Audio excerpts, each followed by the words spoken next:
The Late Night Alternative with Iain Lee on Talk Radio. We have ways of making you talk.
Double 4 double 9 1000.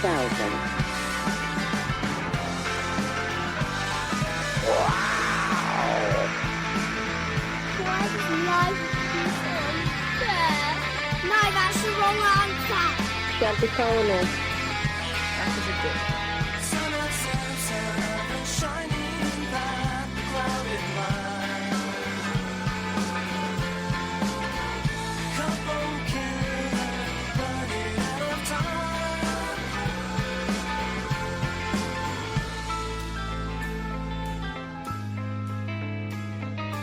Well, you do keep busting in, don't you? 03 444 99 1000.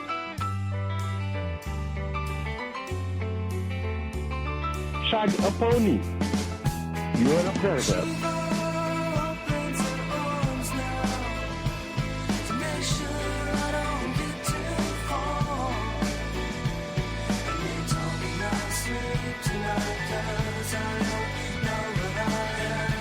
So 20 years, 19, but we round things up here. I was going, Elliot Smith is going, well, yeah, this is like maybe 5-10 years ago. No, 2000. Why are we kicking off with Elliot Smith? Well, bizarrely, not bizarre, this bit isn't bizarre. I saw the Lego movie today. Elliot Smith gets a name check in the Lego movie. Wowzers, Kath knows nothing about him. No. That I would suggest, that's kind of his pop album, Figure 8. Spoiler alert, he's dead. Either killed himself or his girlfriend killed him. No one's quite sure. It's one of them mysteries. I'm going to say died about 10 years ago. 2003. Okay, what is wrong with me? 16 years ago. What is wrong with me? He gets a name check in the Lego movie. I saw the Lego movie. I saw it today. I didn't enjoy it, but I don't think my joy receptors are open at the moment. Joy receptors are closed because the kids loved it, and the kids said it was better than the first one. The first one's a masterpiece. Yeah. First one's a masterpiece. This one's got a bit of time travel in it. But I didn't really enjoy it, but I think that's down to me. That is not in any way. Please do not put that on the Lego. I hope this doesn't in any way dent the commercial success of the Lego movie too. I'd like to see it again when my joy receptors are open. The kids loved it. My mum loved it. Fair play to my mum. We were watching that advert before. You know the advert where everyone goes to a nightclub but then they go to bed? You know that advert? We were watching that, and my mum leant over and went, "This film's very good, Iain." I went, "Oh, Mum, this is an advert." Then she fell asleep in the Lego movie, too. But Elliot Smith gets... that's quite an upbeat song for Elliot Smith, even though it's called Son of Sam. Normally quite maudlin, emo, I guess, is what people would say. A little bit depressing because Lego Batman. There's no spoilers, don't worry. But Lego Batman. Someone says something about depressing music, and he goes, "You should try Elliott Smith." But that album, Figure Eight, is a joy, and hats off to Elliott Smith. Let's just say that. 03444991000 is the telephone number if you want to give us a call about absolutely anything you want. I want to talk about the Lego Movie. I want to talk about BTS, the Koreans, the Korean band, because they're K-pop. They're huge. BTS is huge. I want to know why. They're playing a stadium, doing Wembley Stadium, and also it kind of everything. David and Alan, stay there. We're going to come to you in a minute. Everything is a bit down at the moment. I'm a bit down. The world is a bit down. Brexit. It's a full moon tonight, by the way. A full moon coupled with half term could be a lot of whack jobs out there. It's called a snow moon, isn't it? No, it's a full moon. And so everything is down. Everything is bleak. You're right. You look suitably chastised, as it should be. Everything is down. Everything is bleak. So can you hear my eyes rolling? There we go. In a minute, I'll get the sound effect of her eyes rolling. This is tonight's phone-in. You can call in about anything, you know that.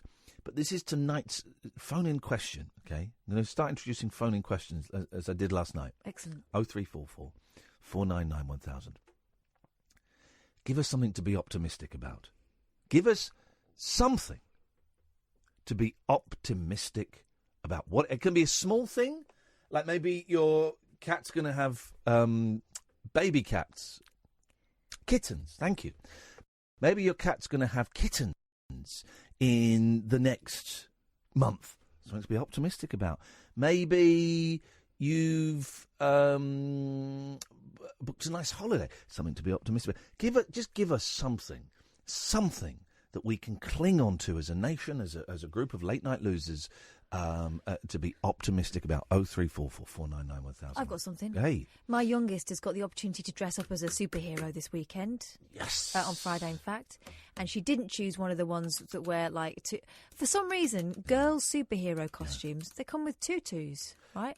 Girls, a lot of girls' superhero costumes are quite slutty. Well, for the older ones, but for when they're sort of scaled down for little girls, they tend to come with like a tutu, which is not practical for superhero work, you know this. She chose Batgirl. Perfect. And it comes with trousers. Which Batgirl have you gone from?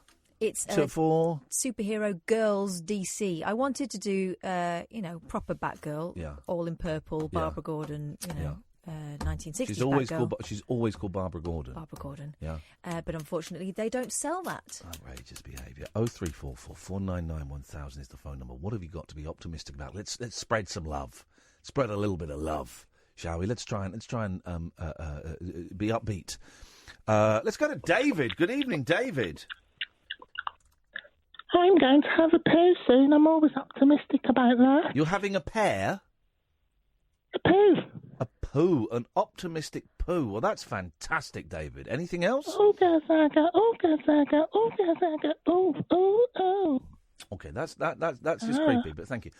Let's try Alan. Good evening, Alan. Hi, boss. Hello, Alan. I'm always in an optimistic mood, but I want to pull cap on something first. You want to... Hang on a minute. First of all, statistically, we know you're more optimistic than most, but you're not always. But tonight I am. Exactly. Okay. And you want to pull calf off. Birthday tomorrow. Off. You want to pull calf off. You want to do what? I'll take it to task on something. Oh, please do. Alan Caddick's Taskmaster. Good luck with that. This could be, by the way, I'm looking for features for the show. If anyone's got any idea, I think the show needs features, okay? We want to get popular. We've lost a lot of listeners. I don't know if that's true or not, actually, but it feels like we have. And I think features, something we've always shunned, Catherine, I think features are the way forward. So if anybody has got any features, 0344 499 1000. This is a new feature. It's called Alan Caddick's Taskmaster. And I've even got a theme tune for Alan Caddick's Taskmaster. It goes a little bit like this. It's the theme tune to Snoopy, a.k.a. Peanuts, a.k.a. Charlie Brown. Away you go, Alan. I don't think Catherine's up for that. I believe she could be married, so blind dates are out. That's the theme tune to Blind Date. Incorrect answer. It's the theme tune to Snoopy. Anyway, my question for Kath, talking about Barbara Gordon and his Batgirl, in the movies, it was Alicia Silverstone. Yeah. She was the true Batgirl of the movie era. Don't talk absolute balls. In the movies, it was Alicia Silverstone in Batman and Robin. Yeah, but that's not proper. We're talking about 1960s bam, kablam, pow, whack. And the rest. Can I just stop the clock? Just to say, 12 minutes into the show, and we have Caddick and Catherine arguing about who is the real Batgirl. This is going to be some show. And fight. No, Alicia Silverstone was the best Batgirl ever. Don't talk balls. Alicia Silverstone wasn't the best Alicia Silverstone ever. I don't think I've seen any of the 80s, 90s Batman movies. Didn't see any of the Keatons. Didn't you? Didn't see the Clooney. They're the only ones I've seen. No. I haven't seen the new ones. What about the what? Val Kilmer in Batman Forever. Yes. Never saw it. Never saw any of the Batman movies. Now, here's the thing. You've got to watch the Dark Knight trilogy. Oh, they're good. They're good Batmans. I'm Batman, but I'm Batman with real issues. Not a comic book Batman, I'm a dark Batman. Oh, so is he the one that Lego Batman's based on? Yes. Right. Yes. Because I like George Clooney Batman. Never seen it. What's George Clooney Batman like? I bet he's Just a real like pussy. George Clooney with a mask on. I bet he's muscly. silly. How many did It was you... the same one that had Alicia Silverstone as Batgirl. Yeah. Graham says, reasons to be optimistic, I've got a very limited edition boutique fuzz pedal coming from California to my wee house any day. I'm a geek, but it makes me happy. Hey, Graham, nothing wrong with being geeks. Welcome to the Geek Gang. This is the home of the Late Night Loser. He's got a boutique fuzz pedal going to his house. What have you got to be optimistic about, Alan? It's my mum's big birthday tomorrow. Hey, how old's your mum? 69? 70. Oh! So at the moment, yes, she is. Thank you very much, Alan. Hey, here's something to be optimistic about. Catherine and I have just put on sale tickets for Glasgow. June. I can have a little look, actually, because I've got it online. Yeah, don't guess. And we've sold 12 already. We've sold, hang on, where is it? The Flying Duck, Glasgow, Saturday, June the 1st. We've sold 12 tickets out of 60 already. We've still got shed loads left for Manchester. I don't know what's going on there, but Glasgow's going to sell out. Glasgow is always a laugh. Glasgow is going to sell out, playing at the Flying Duck, and I cannot wait. It's going to be fun. It's going to be a laugh. And Belfast tickets are going, we've had that finalised. They're going on sale as soon as possible. Yes, David, go on. I know it's half term, I know it's a full moon, and I know we just had you, and I know you're pretending you're calling from North... Exterminate. There we go. It's a full moon and it's half term, dear listener. Those things combined mean a lot of shit calls. 0344. I was trying to think of a clever phrase and I couldn't. We've got Tina and we've got Ken. Guys, we've got Ken. 0344. Ken from Newcastle. 0344. If you want to stop Ken from Newcastle being one of the next two callers, give us a call now, please. 0344 499 I'm a bit bored of the Bible. 03. He'll tell us he's going to be optimistic because Jesus is coming soon. 0344 499 1000 is the telephone number if you want to give us a call. The Late Night Alternative with Iain Lee and Catherine Boyle on Talk Radio. Unmissable late night radio with the original king of unconventional conversation. Make contact with Iain Lee. The Late Night Alternative with Iain Lee on Talk Radio. We are just reminiscing about the episode of Batman that Bruce Lee appears in, and Robin beats Bruce Lee up. I should have said, if you want to get tickets for any of the shows, Manchester, Glasgow, which has just been put on sale, Brighton, Bath goes on. I should put Bath on sale. Belfast, as soon as we've got a ticket link. If you go to Iain Lee, IAINLEE.com/event, IainLee.com/event. Glasgow, it's a small venue. It holds 60. We've sold 12 tickets already, and we haven't even done the email out yet, which I will do once we've got a link for Belfast, actually. So IainLee.com/event is the place to go. It's a full moon. It's half term, so expect some dickery. Bleak times at the moment. I saw the Lego movie today. I didn't enjoy it, and that's just kind of where I'm at the moment. I wrote a little Facebook thing if you want to know what's going on there. But it is a kind of a bleak time anyway. It's just everything is so grey, isn't it? Everything is so grey. So what can we be optimistic about, please? It can be huge. It can be, honestly, I prefer the micro over the macro. I prefer the micro. I prefer the my cat's going to have kittens, or Dad's getting a new car. Or, I prefer the micro. I want to get the small things that we can all, as the late night losers, the gang who listen to this show, we can embrace. Now, I have to say, Ray Murray, I think, Ray, have you started doing this again? The full playlist of every song that we play on this show. Have I got that right? I've just as little things flashed up on my screen, Ray. Have you started doing that? If so, please, for the love of all that is holy, let us know where we can find that, and so that people who, because we play a nice eclectic mix of music. I did go on Digital Spy again the other day just to tell everyone to F off. Someone said, I stopped listening to Iain Lee when he started playing punk music. Excuse me? Punk? I don't know what that means. And someone said, yeah, he seems to like obscure musicians who take drugs. Yes, that's correct. Not that obscure. No. What, the Beatles? And then someone described the show as being a bit niche. Again, yes. Oh, a Beatles backlash. There's a Beatles backlash. Remind me to talk about that in a minute. 0344 499 1000. Beatles backlash. Okay. Let's go to Tina. Let's go to Tina. Hey, Iain. Hey, Hello. Tina. Hello. Hello, Tina. Are you on speakerphone? Oh. You're off speakerphone. Thank you. I wasn't on speakerphone. You were on speakerphone. Now you're off speakerphone, and you're off my SH1T list. That's great news. You're back on the Christmas card list. Fantastic. Oh, thank God. So, Tina, what can we do for you?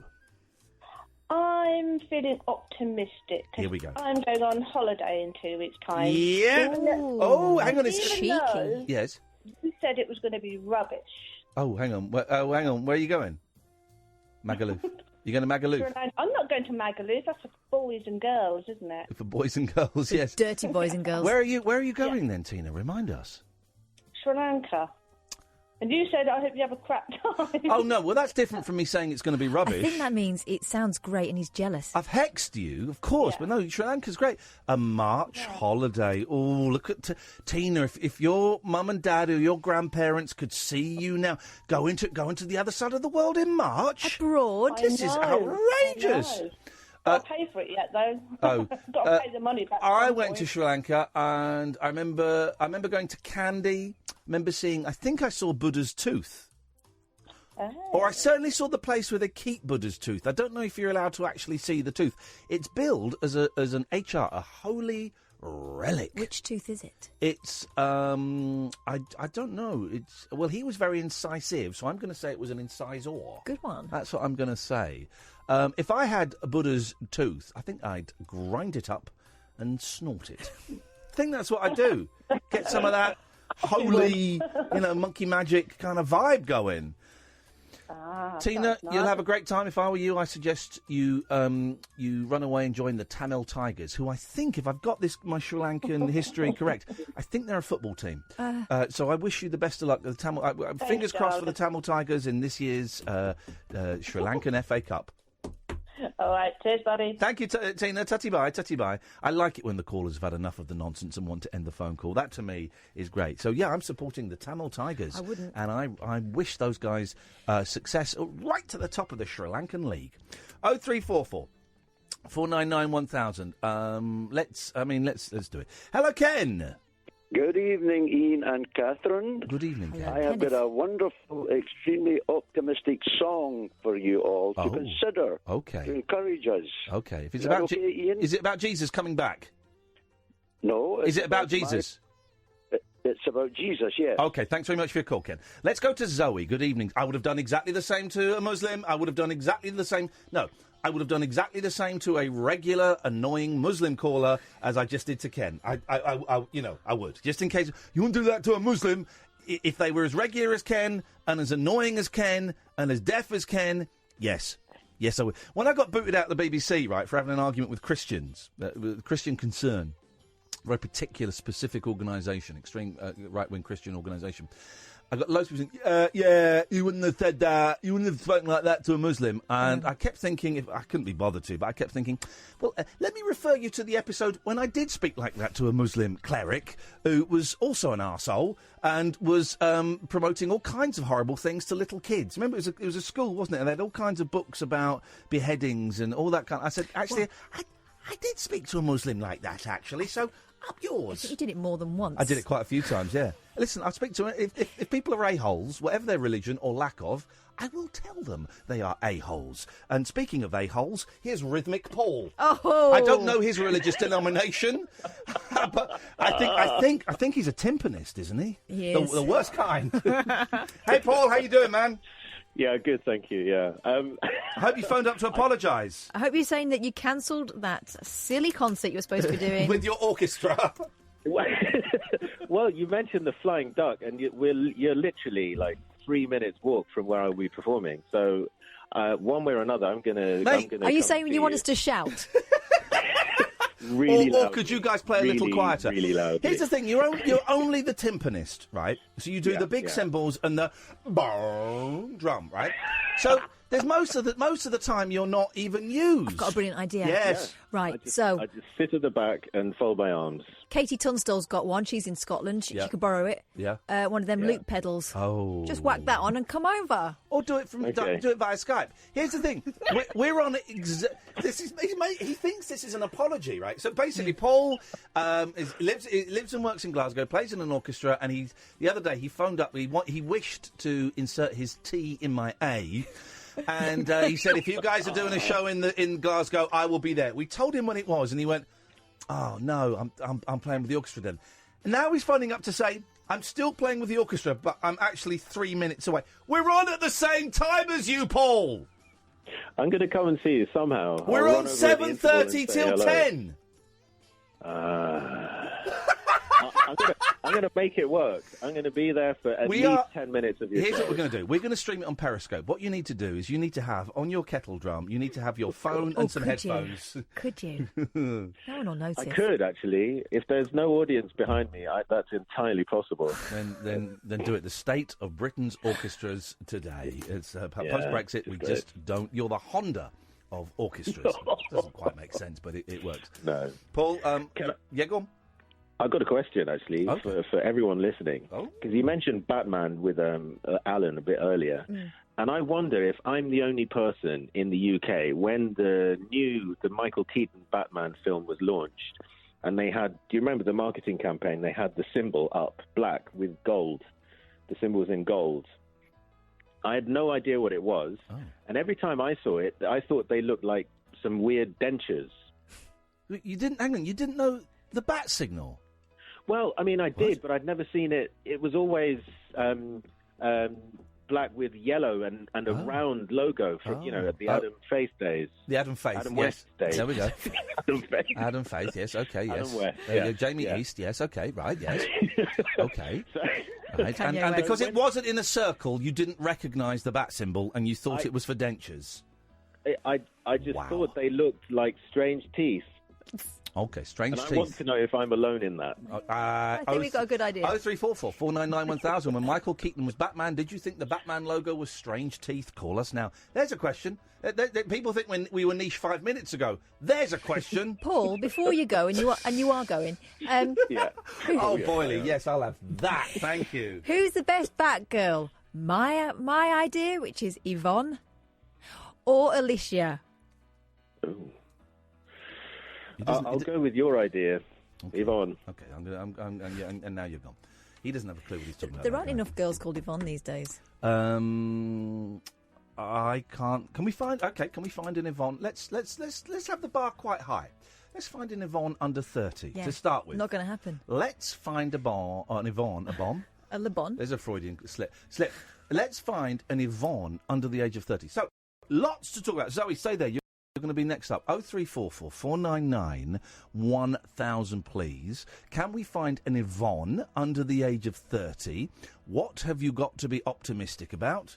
I think that's it. That's not bad. That's 2 phone-in topics. Oh, and when the Michael Keaton Batman first came out, Did you think the Bat logo was strange teeth? 0344 499 1000. This is Talk Radio. The Late Night Alternative with Iain Lee. On air and off the leash. On Talk Radio. Wow. Could you just remind us what Paul's question was, please? When you first saw the Batman logo used to promote the Michael Keaton version of the films, did you think it was strange teeth? Sally's just texted in, yes.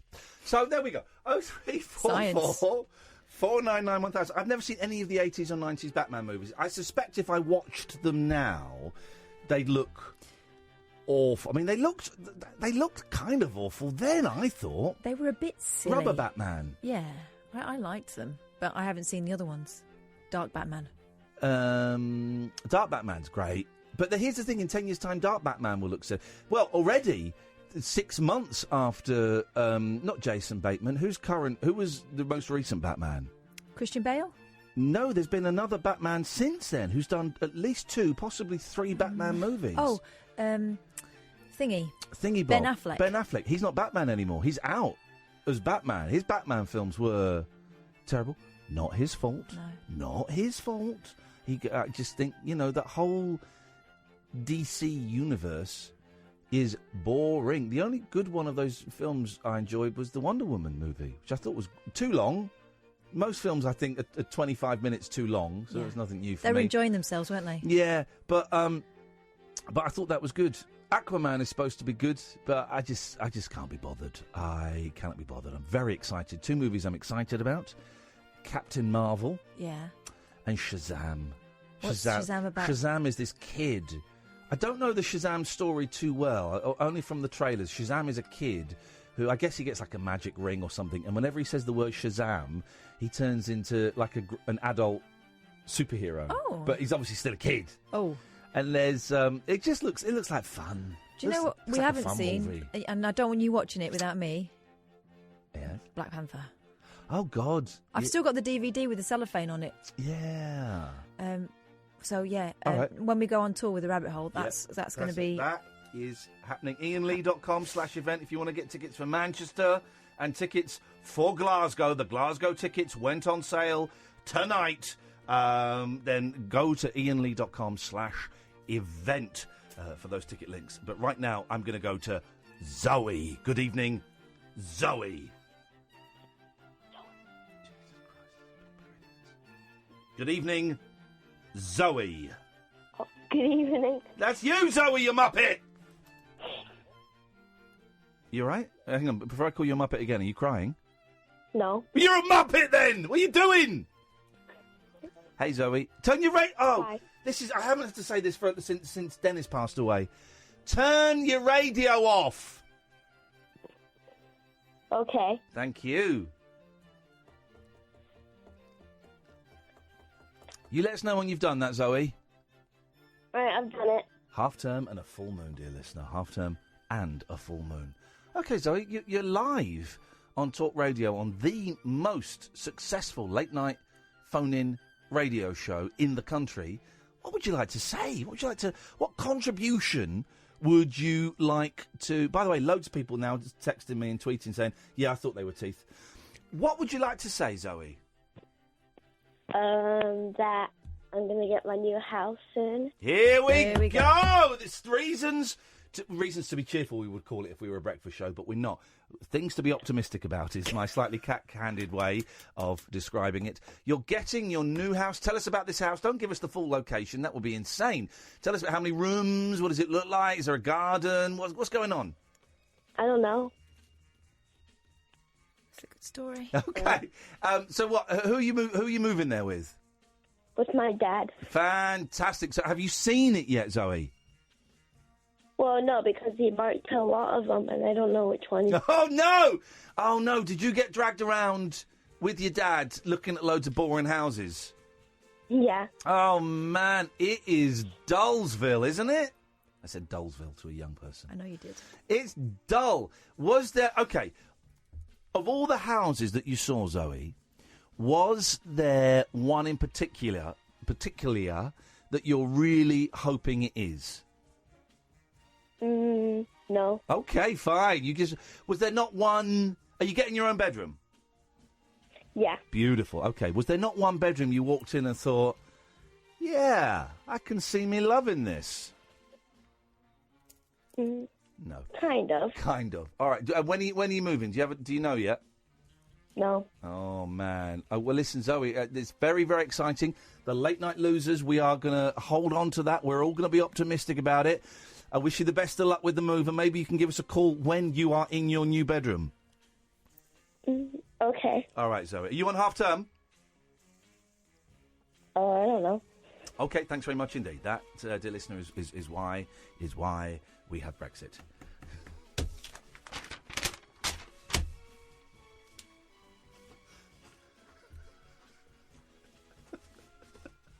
She was chatty, wasn't she? Get a word When I in. realised it was a young person, not an idiot, I became more appropriate, of course. But then that last question just... Oh, dear. Let's go. I'm enjoying this. I mean, maybe she was 25. Maybe he misjudged it terribly. I don't know. Let's go. Could be. Let's go. 0344 499 1000. Let us go to Richard. Good evening, Richard. Hello, you all right? I'm all right, Richard. What have you got for us tonight? That Shazam thing. Yes? Sounds like a Banana Man. Banana Man. Do you remember that for cartoon when you were a kid? I do. Banana Man was the goodies, basically, wasn't it? But he wasn't... Banana Man... No, it's Eric. He's Eric. He was a kid and he turned to Banana when he had a banana. Yeah, he's right. Oh, so I'd forgotten that he was a kid. And he had to eat... Yeah, Eric. He's Eric. He had to eat a banana to become Banana Man. Yeah, it's brilliant. Oh, in that case, I'm not going to bother with Shazam then. I'm going to go and watch Banana... I'll watch the Banana Man TV series. Are you a fan of the superheroes, Richard? Yeah, I like Super Ted as well. The classics. All the classics. Yeah, brilliant. All right. Any other cartoon superheroes that you like? He-Man. Okay, thanks very much for your call, Richard. He-Man was a good one. You on half term too, Richard? Oh, I don't know. She-Ra. Oh, they're bringing She-Ra back. I think they've brought She-Ra back on Netflix. I don't think it's going to be as good. Netflix. 0344. The phones have gone mental tonight. Full moon and half term. 0344 499 1000 is the telephone number if you want to give us a call. This is the Late Night Alternative, weeknights from 10 with Iain Lee and Catherine Boyle on Talk Radio. The Late Night Alternative with Iain Lee. This station's brilliant. On Talk Radio. 0344 499 1000 is the phone number. Anne is buying tickets to Glasgow, and I just had to just double check your sale has gone through for tickets for Glasgow, because I can just see a little problem my end. So I just deactivated ticket sales, then I reactivated ticket sales. Because someone's doing this thing where they kind of just clog up the tickets by pretending to buy tickets. Okay, funny. Could be any number of people that we've annoyed. So just check your ticket sales have gone through, Anne. Because someone's playing silly buggers with the computer. But it should be fine now. Let's go to Josie. Good evening, Josie. Hi. I hope you can hear me this time. Last time I rang up, because I have to use headphones, because I'm hard of hearing. Huh? And last time I rang, you had a bit of trouble hearing me. Can you? I can hear you now. That's it. Yes, I do. I remember it exactly, Josie. Yes, we can hear you very, very well indeed. Thank you. Yeah. You're talking about optimism. Yes. I had a really hard day yesterday. I had my brother passed away, and we had his funeral yesterday. Oh, and, Josie, I'm so sorry. That's horrendous. That was really hard. And my kids were like, so today they were like, right, Mum, we want you to spend time with your grandkids. I've got 7 grandchildren, and they like want you to spend time with them. And just before I got on the train to go and visit them, I bought a scratch card and I won £40. Hey! So the first thing I did when I met up with the grandkids, they were quite young. Hang on a minute, like, Josie, are you the lady that's a gambling addict? No. Okay, right, because I remember we had a call from a lady who was a gambling addict whose name escapes me, and the scratchies were her thing, and I just thought maybe we were enabling you by cheering you. Okay, in that case, get in there, girl. It was just a one-off thing, and I bought this. I was like, you know what, I'm going to have a scratch card, and I won 40 quid. And when I got off the train and all my grandkids are there and they're all quite young, I was like, Grandma's won £40. Let's blow it on rubbish. Yay! Grandma! This is brilliant, Josie. I went, what do you want? And I had crates of chips, donuts, sweets, and all my kids looking at me. And I just looked at them and I went, no, sorry, don't argue with me. After yesterday, this is what I need. And we just spent the whole day eating crap. Oh, am I allowed to say that? Yeah, you can say you're eating crap. You could. I mean, it makes you a bad human being. No, it yeah, doesn't. I just bought, we all went to, I took my grandkids to the chippy. We had chips. Perfect. Donuts. Perfect. And you know what? This is funerals and death. It's horrendous, but that you've just expressed the circle of life perfectly. You pass, someone passes, hang out with kids. Hanging out with kids, man, it invigorates you, doesn't it? Yeah, but the best thing is I've left all those kids hyper. Good. Well, that's a grand's job. That's a grand's job. That's an uncle's job. That's an auntie's job. You go and fizz them up, shake them up, and then walk away and leave them to it. Oh, yeah, that's the best thing about being a grandparent. Perfect. My kids look horrified. They were like, "No, please don't fill them full of this." I was like, "Sorry, I need this." I'm grieving. I need to do this. Yeah. Good. And I really did play on it, and I had the best day. The absolute best day, just blowing money that I didn't have on, giving my grandkids what I want. Perfect. There you go. From a horrendous day, 24 hours later, to having one of the best days. Well done, Josie. Yeah. That's something to be optimistic about. Thank you. All right, thank you. Cheers. Tutty bye. 0344 499 1000. We're doing old-fashioned phone-ins. Why the hell not? Things, not reasons to be cheerful. That would be too obvious. Things to be optimistic about, please. 0344 499 1000. The Batman movies of the 80s and the 90s. Is there any point in me ever going back and watching them? And also, BTS. So they're this South Korean. I had to hesitate there. Then I thought, well, no, they wouldn't be North. They're the biggest phenomenon in pop music, okay? I've never heard anything about them, but they're playing Wembley Stadium. So they're a K-pop band. Yeah. And they're massive in certain quarters. I don't get it. Well, have you heard it? But it's not for me. Have you heard it? Yeah, I just don't get it, but it's not for me. Because I like a bit of J-pop. I'm not really dipped my toe into J-pop for the last 10 years or so. But I've not heard it. But if we have any BTS fans listening, could you please give us a call and explain yourselves and explain these talented young men? Well. Oh. They're very pretty, aren't they? I'm not really yeah, I guess. Yeah. I guess so. I think that's part of the thing. Yeah. That they're sort of androgynous. But then a lot of, Western pop stars have a certain hint, a pretty. Yeah. A pretty. 0344 499 1000. Let's go to Chris and Nigel. Stay there. I will come to you, I promise. Let's go to Rob. Good evening, Rob. Good evening. Good evening, Rob. How are you? It's none of your business. What can we do for you, Rob? I just wanted to talk about Batman. There we go. Yeah, in the 90s, I started actually reading Batman. Huh? So, James O'Brien's Mystery Hour. I think I'm sort of qualified to answer. Hang on a minute. You're not getting a Ray Liotta if that's what you're fishing for. No. Is that what you're fishing for? I wouldn't dream of it, Ian. Okay. But I think the 80s and 90s Batmans, you're really not missing much. Oh, okay. This is what I suspected. Go on. Yeah. Sally loves the two Tim Burton ones, and I have to say the second one's not bad. And now, hang on, right? So, hang on. So, who was the Batman for Tim Burton? Was that Keaton? That was Keaton. Okay, right. I've got a problem with Keaton. Yeah. I just don't think he's a very good actor. I thought he was really good in that. Was it called Owlman? No, that thing he did recently. No, that wasn't that Bird. Isn't that Birdman? Birdman. Yeah. Owlman, very specific. See, I watched Birdman. I don't know if he won an Oscar, but it was up for an Oscar. Yeah. And I watched it, and I didn't buy into it. I could kind of see what they were doing, and I thought I could see the machinery in place that was doing what it was doing. Yeah. I'm a cynical old so-and-so, though. I could as well, but I still enjoyed it. Okay. But what I will tell you is that there is one actor who has portrayed Batman on the screen who gets it absolutely spot on. Is it to Clooney?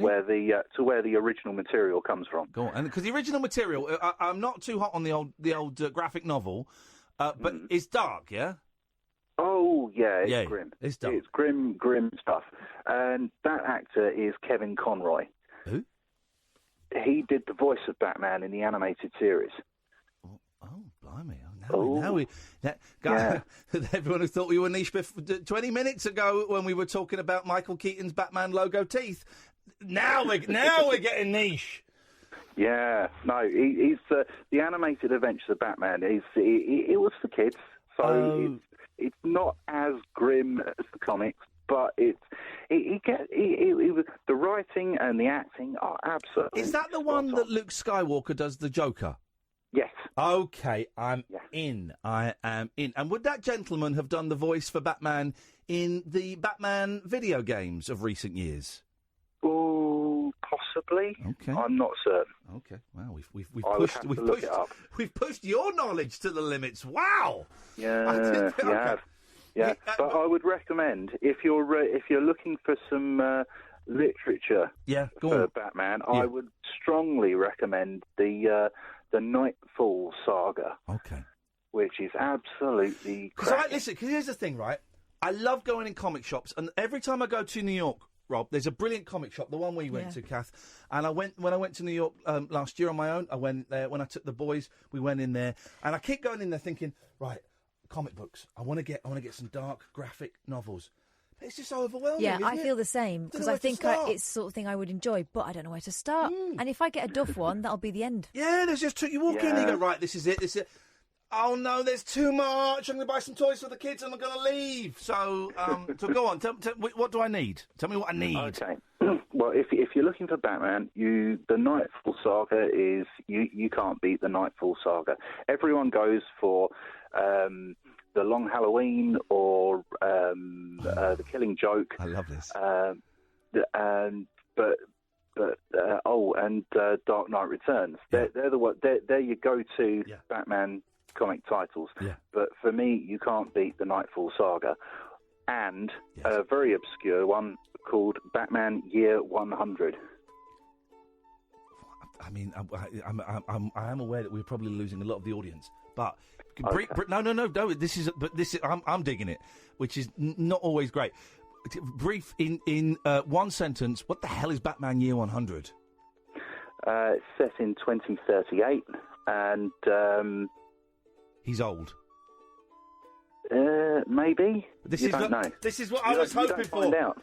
Rob, thank you very much indeed. I appreciate picking your brains on that stuff. Oh, Batman. I like the superheroes when they get old. I like older superheroes. We've got so many calls.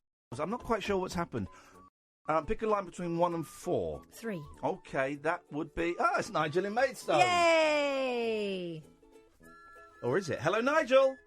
Oh, hello, Ian. Hello, Nigel. Chris, and Ollie, stay tight. We will come to it maybe after the news, but stay there, please, if you don't mind waiting. Thank you very much indeed. Nigel, what have you got for us? I was listening to Steve. I found you. I got you on the internet last night. Did you listen to the show? Eventually. So I was listening to the show. Unbelievable! It's a first. Yeah, good, isn't it? And I heard it's not bad. We do our best. Steve about losing his dad. He had a fall and broke his neck. Who was that? Oh, yeah, that was a very, very sad call. It was a very sad call, Very sad call, and you mentioned me afterwards because I rang back and you didn't take my call again. We normally don't allow double bubble except on special occasions, so people call in once and then that's usually it for the night. Not always, but usually. I want to say that I felt very sorry for him. Yeah. And it's very difficult the very first few months or so, until you get used to it a bit. But I've had a tough day today. It hit me very hard today. Yeah. You get some days are worse than others, don't you, Ian? Of course you do. Of course you do. And I feel so, depressed at the moment, very sad and depressed. But I got on with doing the hoovering, the washing up, and doing most of the housework. Took my mind off it a bit. Throwing ourselves into either being creative or even the mundane things can help just speed time up a little bit. Yeah, I think so. Yeah. I think so. Otherwise, I'd just sit down and go to sleep. But I've been sleeping more in the day and dreaming of meeting Mum again. Oh. You know, sort of. And is that a nice? Is it nice? Well, nice dreams, yeah, not bad dreams. There you go, perfect then. That's great. That's a little bonus. Obviously, I'm finding it very hard to get up the next day because of the shock, you know, still. Yeah, but I'm managing to do everything okay anyway, not too bad. Well, but I want to say my heart goes out to Steve anyway. You're a very kind man, Nigel, for calling in and sharing your strength and experience with tonight, I'd like to do the Lindsay Lohan one if I could have it on SoundCloud. I tell you what, why don't we listen? Because we had a song yesterday. What can we do it tomorrow, Nige? Tomorrow night, then. Yes, okay. Thank you, Nige. I'll send it to my Facebook page now for people to look at. Beautiful. You're a good man, Nigel. Thank you very much indeed. 0344 499 1000. We've got Ollie, we've got Chris. They are coming up in the next hour of the show. Catherine, what have we spoken about? We've spoken about so much. Oh, my goodness. Right. We spoke about comic books. Yes. Quite a long time. Okay. And we also spoke about reasons to be optimistic. No. Small things. Things to be optimistic about. Otherwise, it sounds like reasons to be cheerful, which sounds like. But we do need features. Yeah, we do need features. So far, we've got Caddick's Taskmaster, and that's it. 0344 499 1000. What else? You been paying attention? Yeah, a bit. Okay, she's the producer of the show, and she's paying attention a bit. There's such a lot of things. Some things, and some other things. New houses, songs about Jesus, all that stuff. Call me now. Do give us a call. Now's a great time to call. You'll speak to Amy. She'll take your name and number and give you a call back. 0344 499 1000, the Late Night Alternative with Iain and Kath, weeknights from 10 on Talk Radio. The Late Night Alternative with Iain Lee on Talk Radio. We have ways of making you talk. Iain Lee, you're an idiot. I am Broken Britain.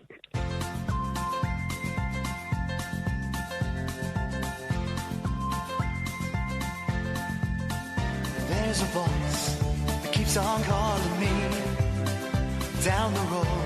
That's where I'll always be. Every stop I make a new friend. Can't stay for long, just turn around and I'm gone again. Maybe tomorrow I'll wanna settle down. Until tomorrow I'll just keep moving on down this road that never seems to end. When new adventure lies just around the bend. So if you wanna join me for a while, just grab your hat, come travel light, that's hobo style. Maybe tomorrow I wanna settle down. Until tomorrow, the whole world is my home. So if you wanna join me for a while, just grab your hat, come travel light, that's hobo style. Maybe tomorrow I wanna settle down. Until tomorrow I'll just keep moving on.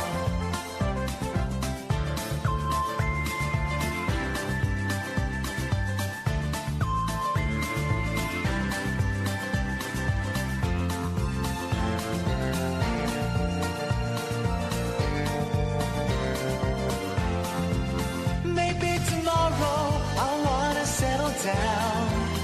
Until tomorrow I'll just keep moving on. There's a world that's waiting to unfold, a brand new tale no one has ever told. We've journeyed far, but you know it won't be long.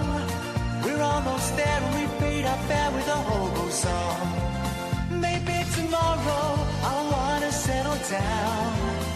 Until tomorrow I'll just keep moving on. Here we go. So if you wanna join me for a while, just grab your hat, come travel light, that's hobo style. Maybe tomorrow I'll find what I call home. Until tomorrow, you know I'm free to roll.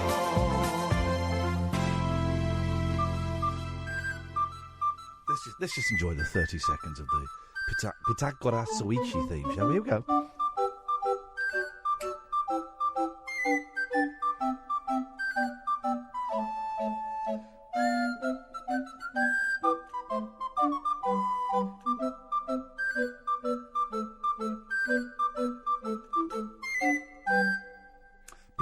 Pythagoras switchy, which means in English, Catherine? Pythagoras switch. There we go, you see. If you want fun, go on YouTube, type in Pythagoras switch or Pythagoras switchy and watch.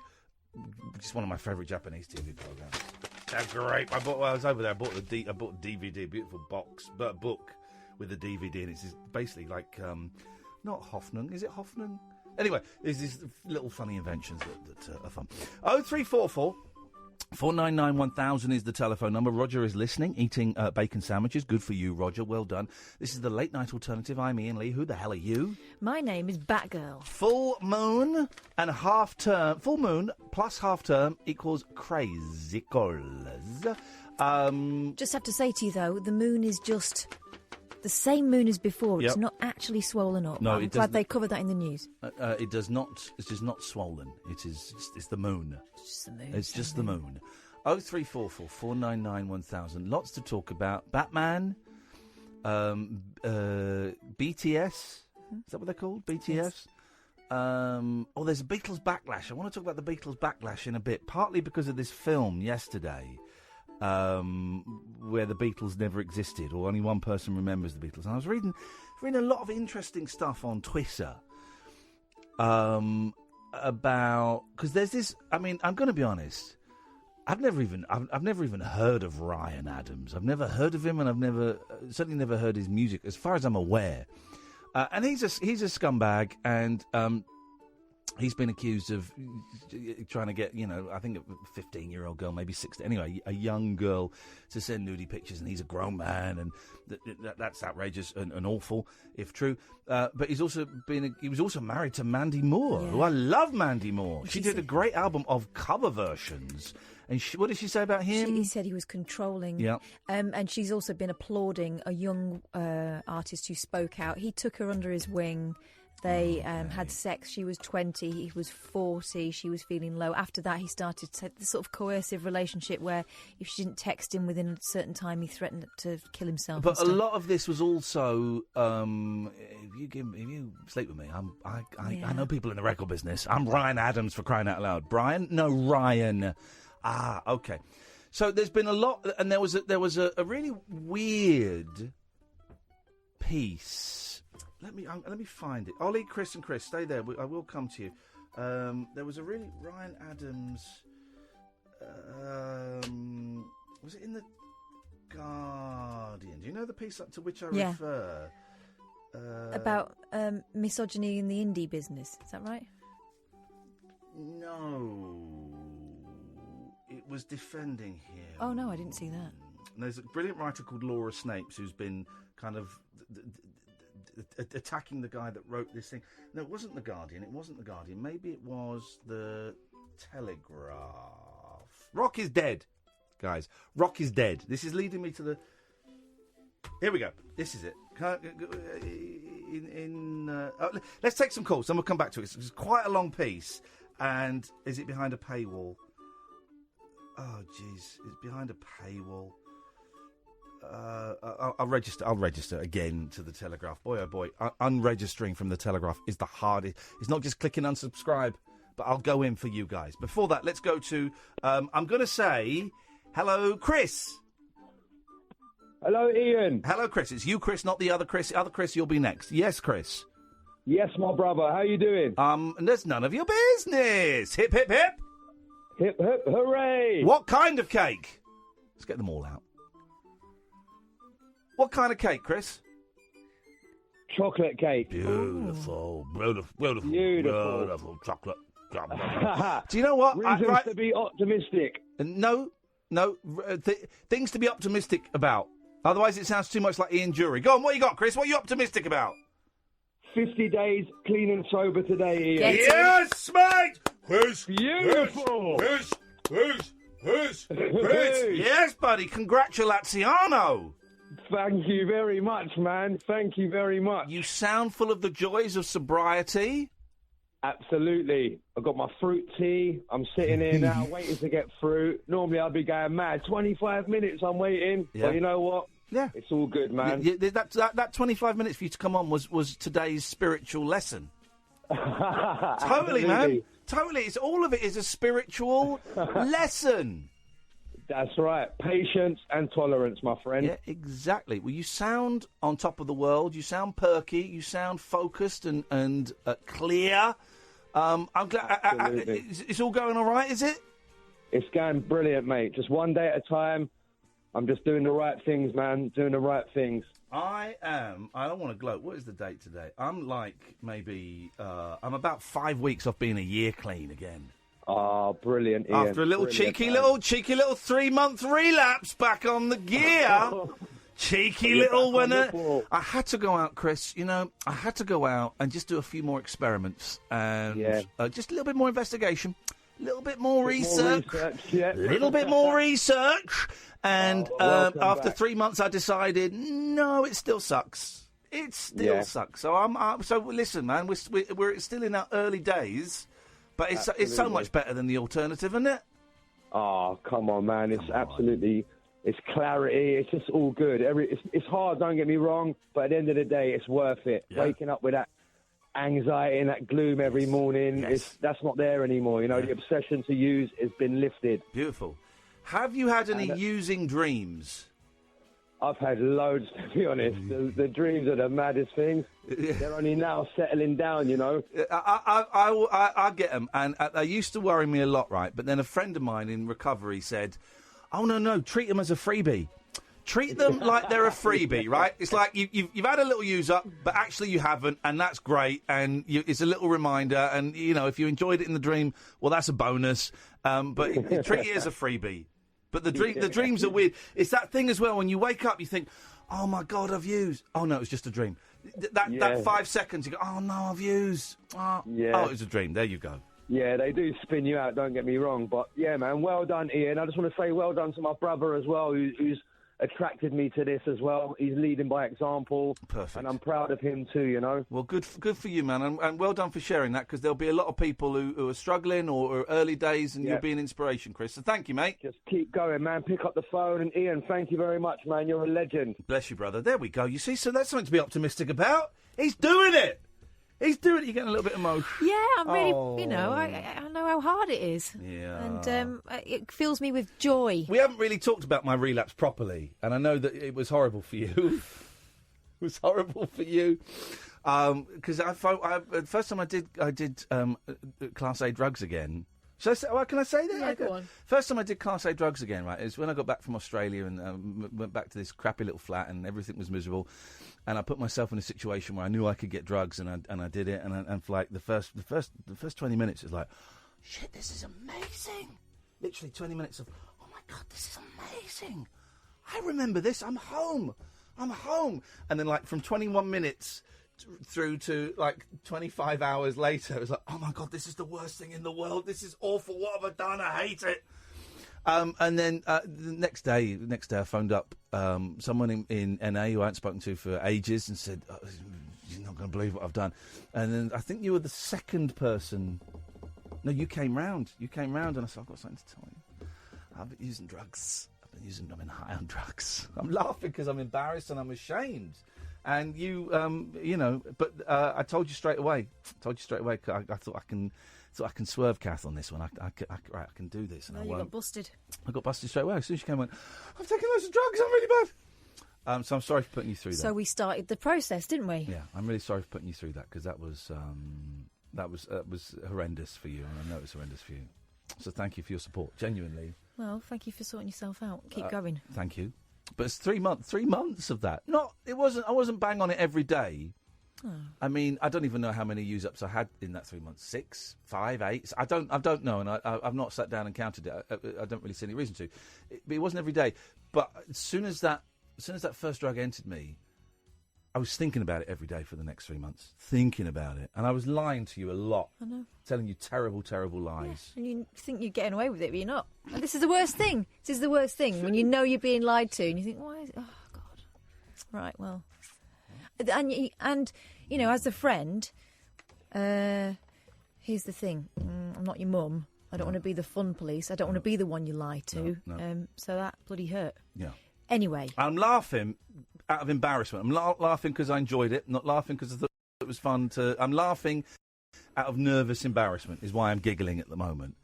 Because it was They've been horrible for everyone concerned. So thank you. I love you. It was frightening. I love you. You're my best friend. So thank you. Anyway, on that bombshell, 0344991000. We'll do the other Chris. What's going on with the phones? Full moon and half term. We'll do the other Chris, then we'll do Ollie, then we'll do Mark, then we'll do Noel. This is the Late Night Alternative, weeknights from 10 on Talk Radio. The Late Night Alternative with Iain Lee. Because they're too real to be part of my imagination. On Talk Radio.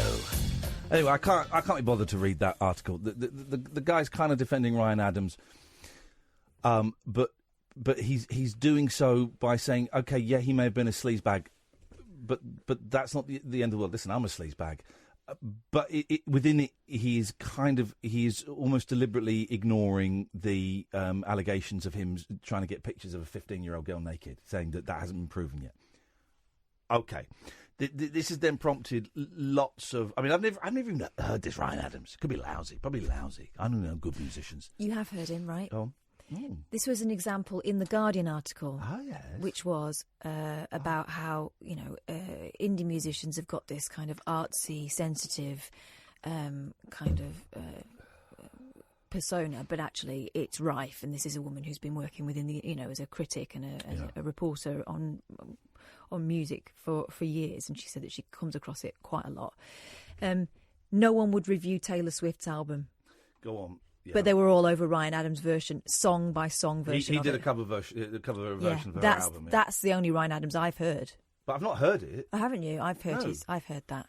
But I think he's a lot bigger in America than he is here. So there's then been lots of articles, rightfully so, jumping out and saying, not jumping out, but coming out and saying, well, actually, that's trying to defend him when he's been accused of sexual, the bullying. Let's put the bullying and the manipulation and put that just to one side for a second. When he's been accused of trying to solicit pictures of a 15-year-old girl, can't defend that. You can't defend that. And then you can start bringing in some of the other stuff and going through it and going, actually, well, that's really lousy. That's kind of indefensible. So there's all of this stuff. So I've been reading some of these articles and by various different writers. And basically, I've come to the conclusion: rock is dead. Rock is over, because we all know that David Bowie had sex with a 14 or 15-year-old girl. Right? We know that. We know this because she put her hand up and said it happened. We know that. Laura Maddox, I think her name is. We know that Jimmy Page gave drugs to a 14, 15-year-old girl and took her across America as his own little private, group. We know that. We know that, right? We know that, okay? And there are all these instances, the whole groupie thing we know all of these instances, right? So rock is dead, and I genuinely think at some point in the not too distant future, we're going to look back at the 60s and 70s and go, what the hell were we thinking? We gave these men godlike status. And then I fell a little bit further down the rabbit hole, and there's this talk of this Yesterday movie where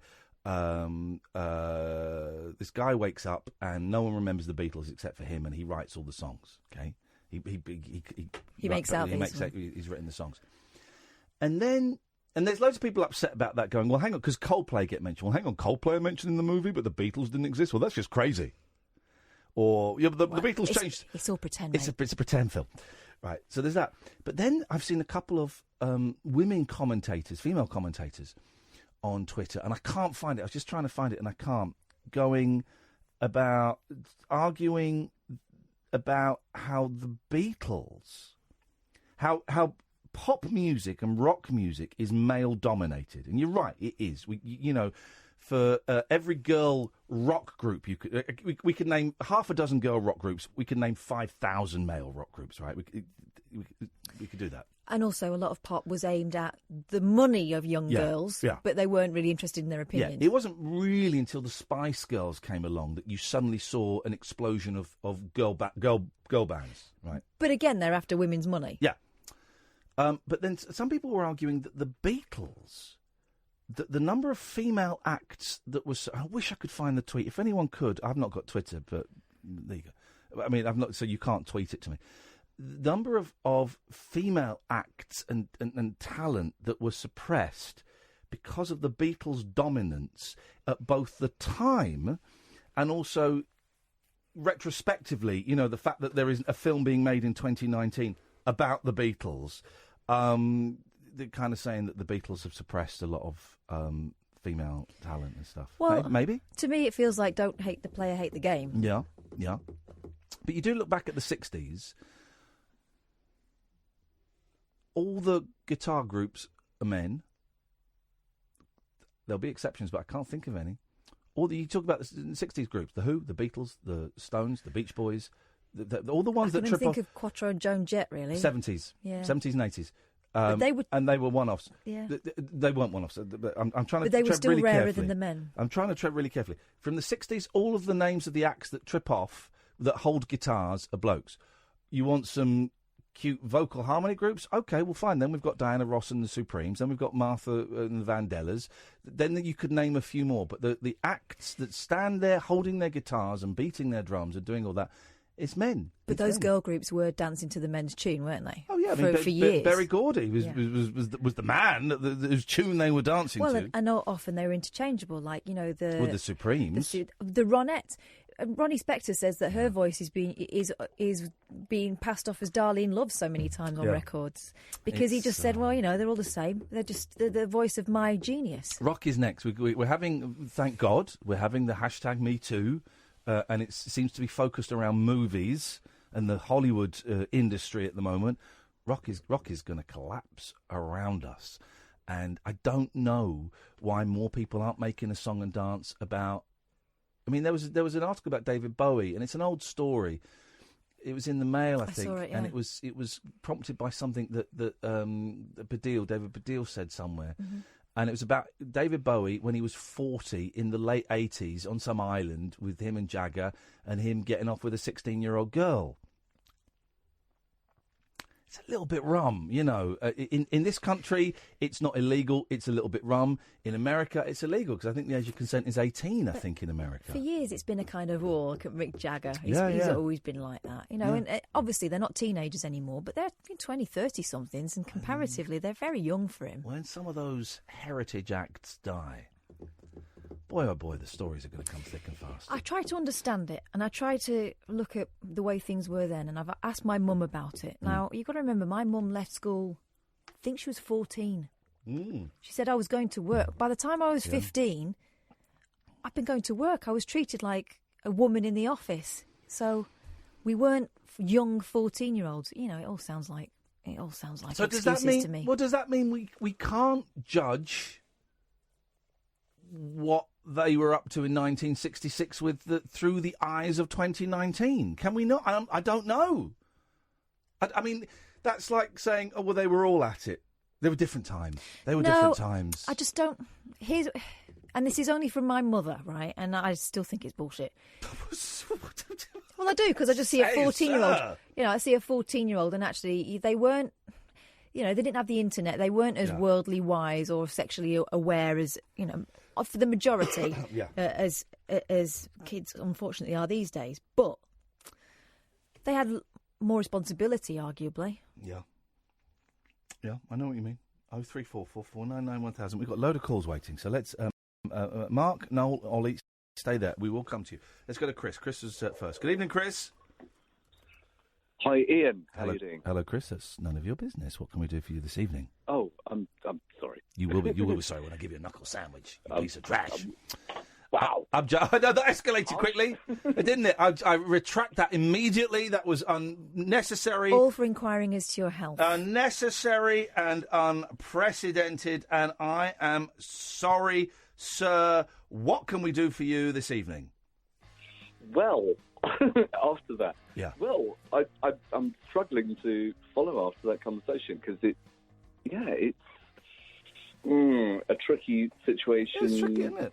There's a big thing on Twitter today about Elvis Presley. Sorry, John Wayne. John Wayne. Hang on a minute. How could you get Presley and Wayne mixed up? Piece of trash, strung out on heroin.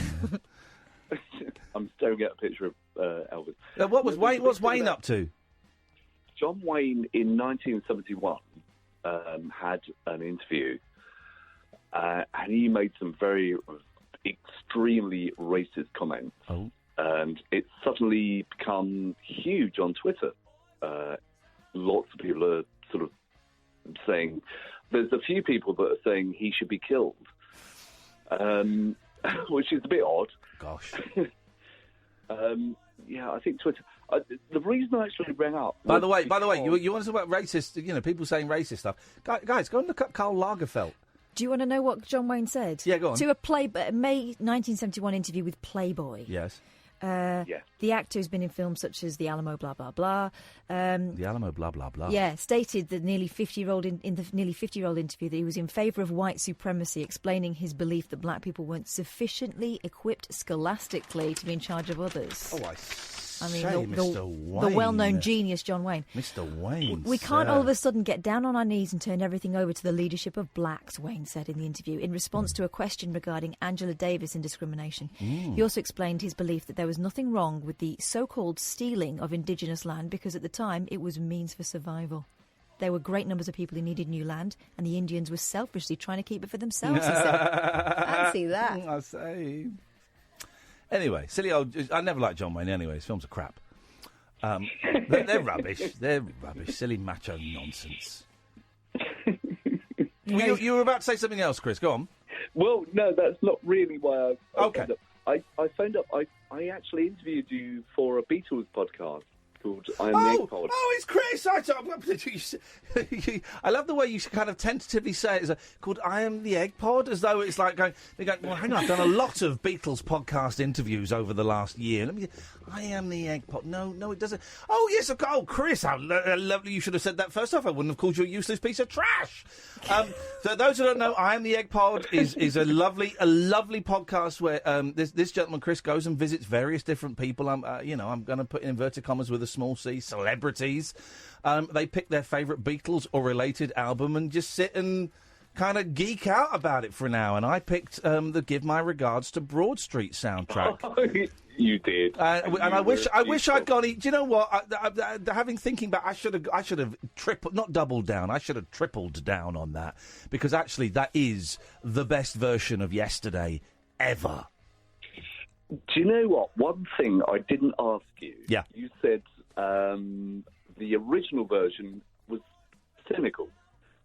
So why do you think that? Did I say cynical? Was that my actual word? Yeah, you said the Beatles version, you felt Paul was being a bit cynical?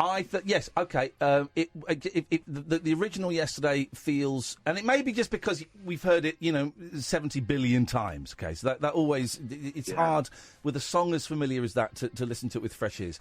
But the whole... It just felt contrived. It felt... Do you know what? I don't buy the scrambled egg story. I don't buy that. Paul McCartney is great at PR, and he will come up with these stories about these songs. And you know, Catherine, the scrambled eggs. He woke up singing a song, and the lyrics were scrambled eggs, and he was playing it. People going, "Hey, have you heard this before? What song is this?" Go, "No, never heard it before, Paul."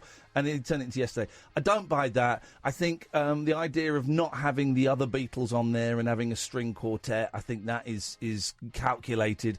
It just feels cold and soulless. But you listen, and we'll play it in a minute. You listen to the version on Give My Regards to Broad Street with a brass band.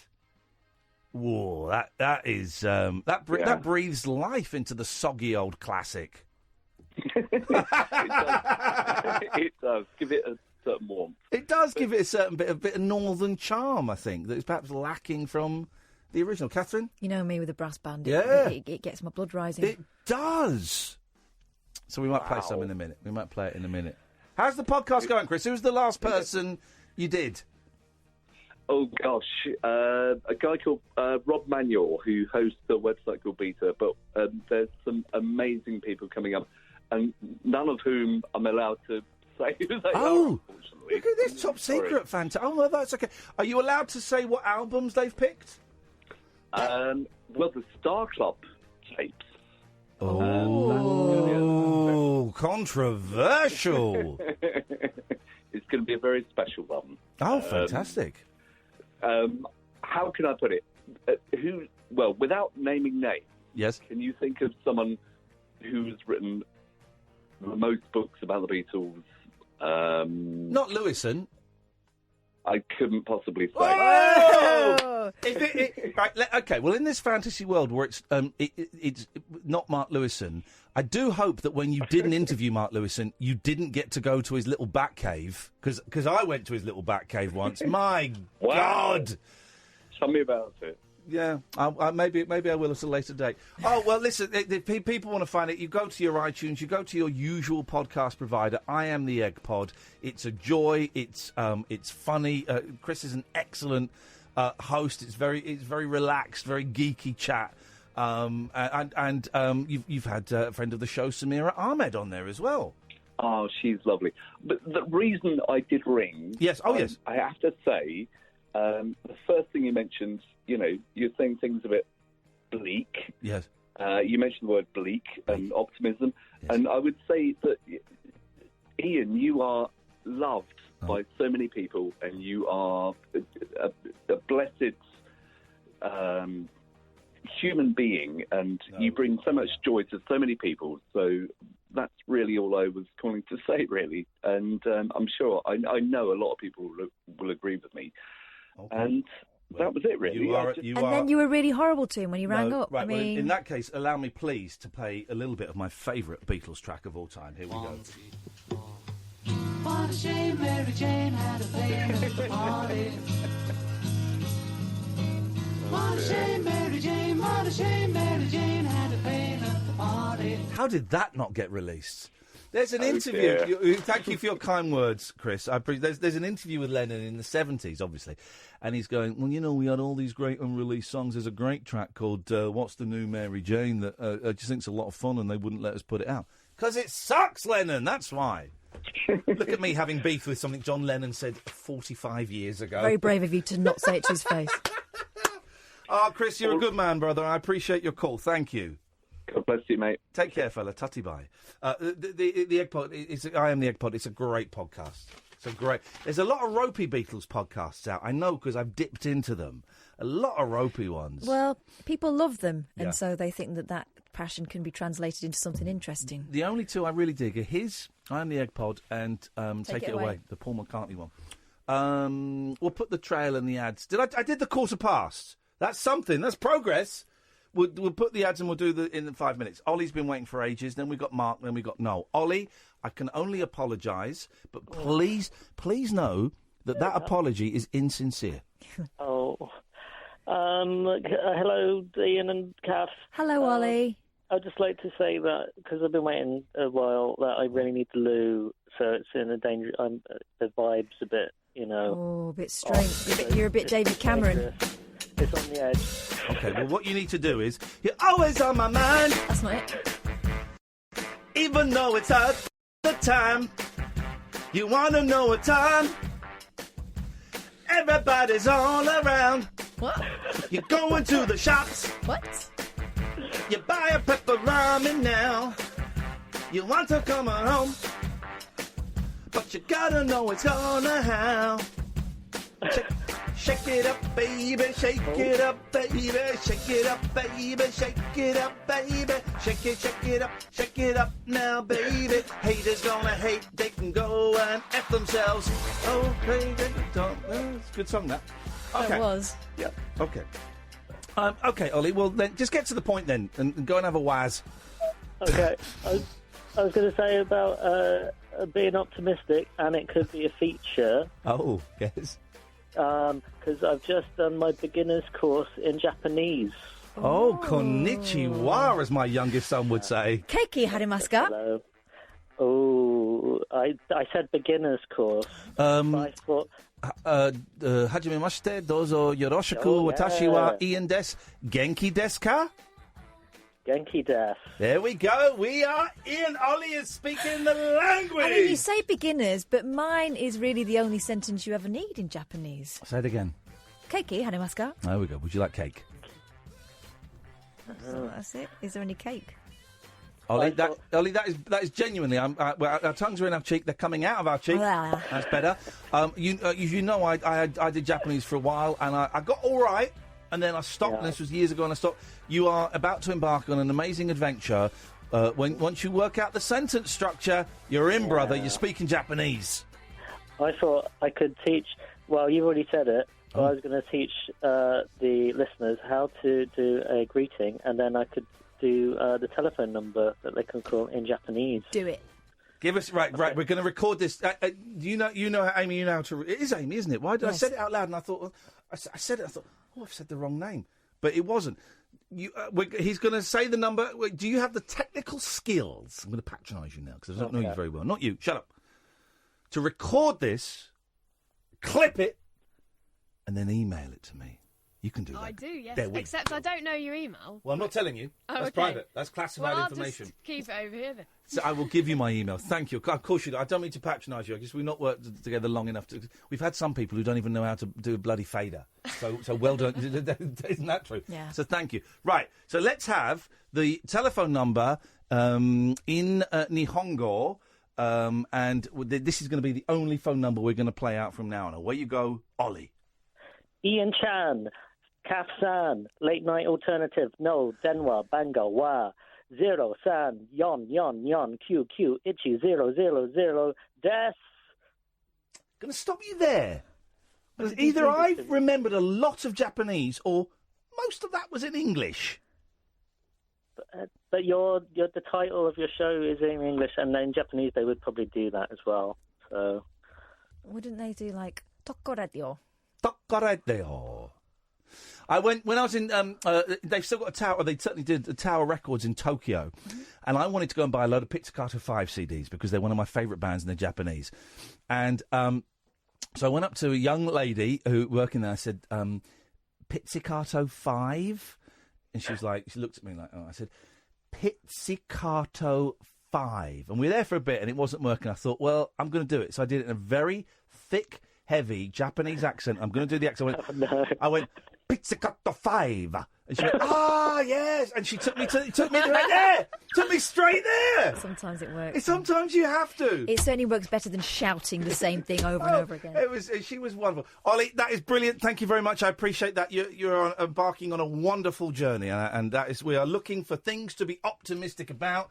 Ollie learning a little bit of Nihongo. I'm up for that. Excuse me. 0344 499 1000. We got Mark, then we got Noel. This is the Late Night Alternative on Talk Radio. The Late Night Alternative with Iain Lee. I've got a very poor internet connection. On Talk Radio. I just had a really nice text. What's the text number? I never know what the text number is. 87222. Start with the word talk. 25 pence plus the standard network chart. Right. I'm not going to say names, not going to go into specifics, but just thanking me for being honest about the relapse.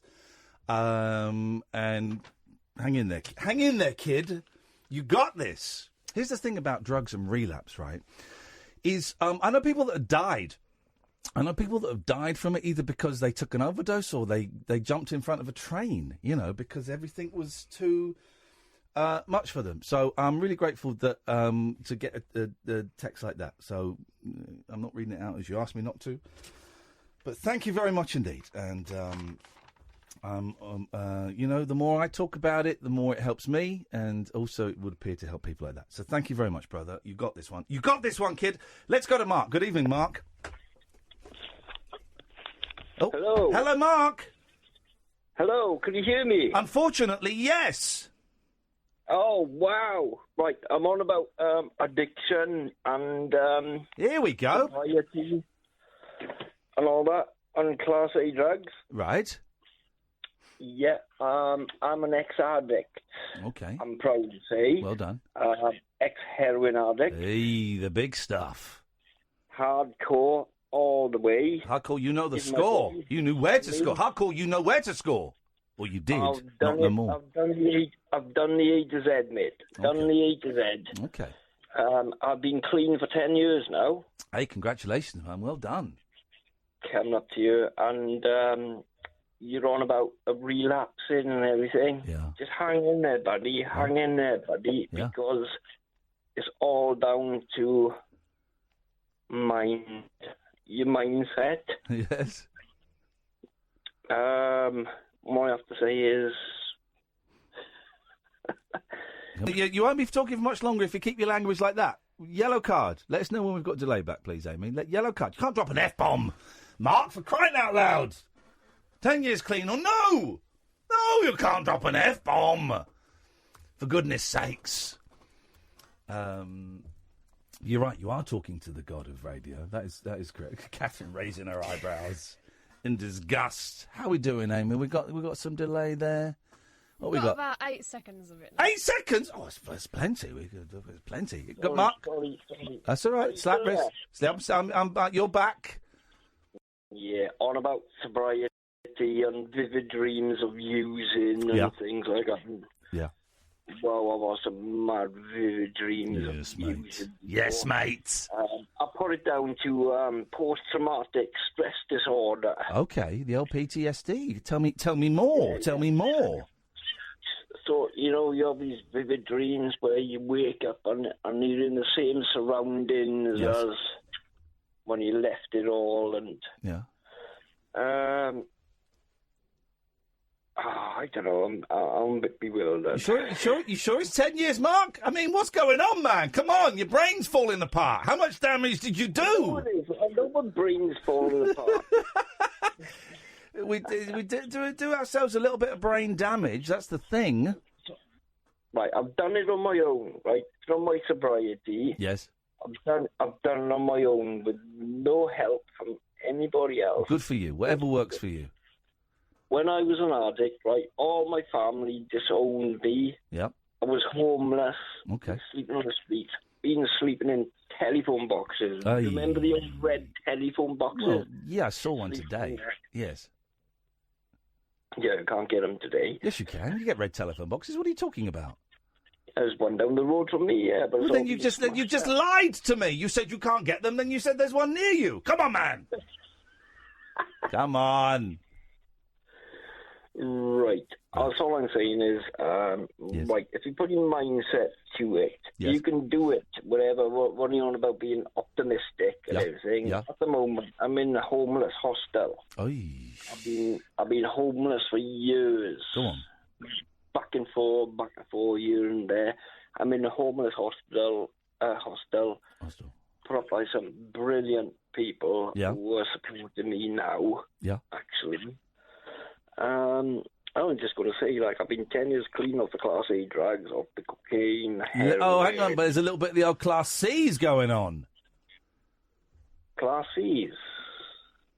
Yeah, right, when I first started smoking, that's what I'm going to say, all these kids today now, right, they're all smoking the weed, aren't they? They're not all smoking the weed, no. No, they're not all smoking, but a majority. But you knew better than them. Yeah, I did at the time. Yeah. No, you I do now. Yeah, obviously. But you're still smoking it though, yeah? No, I don't. I'm completely dry. Okay. Apart from the odd pint, I've had a couple of pints tonight. There we go. I knew there was a relaxed, slightly annoying vibe about you, and now we've got it. I've had a few pints of cider, don't get me wrong. Yes? Right, so what I'm saying is, there's... Oh, I can't get the words up properly, can't... Okay, well, give us a call back when you're sober. Thank you, Mark. Naomi's texted in.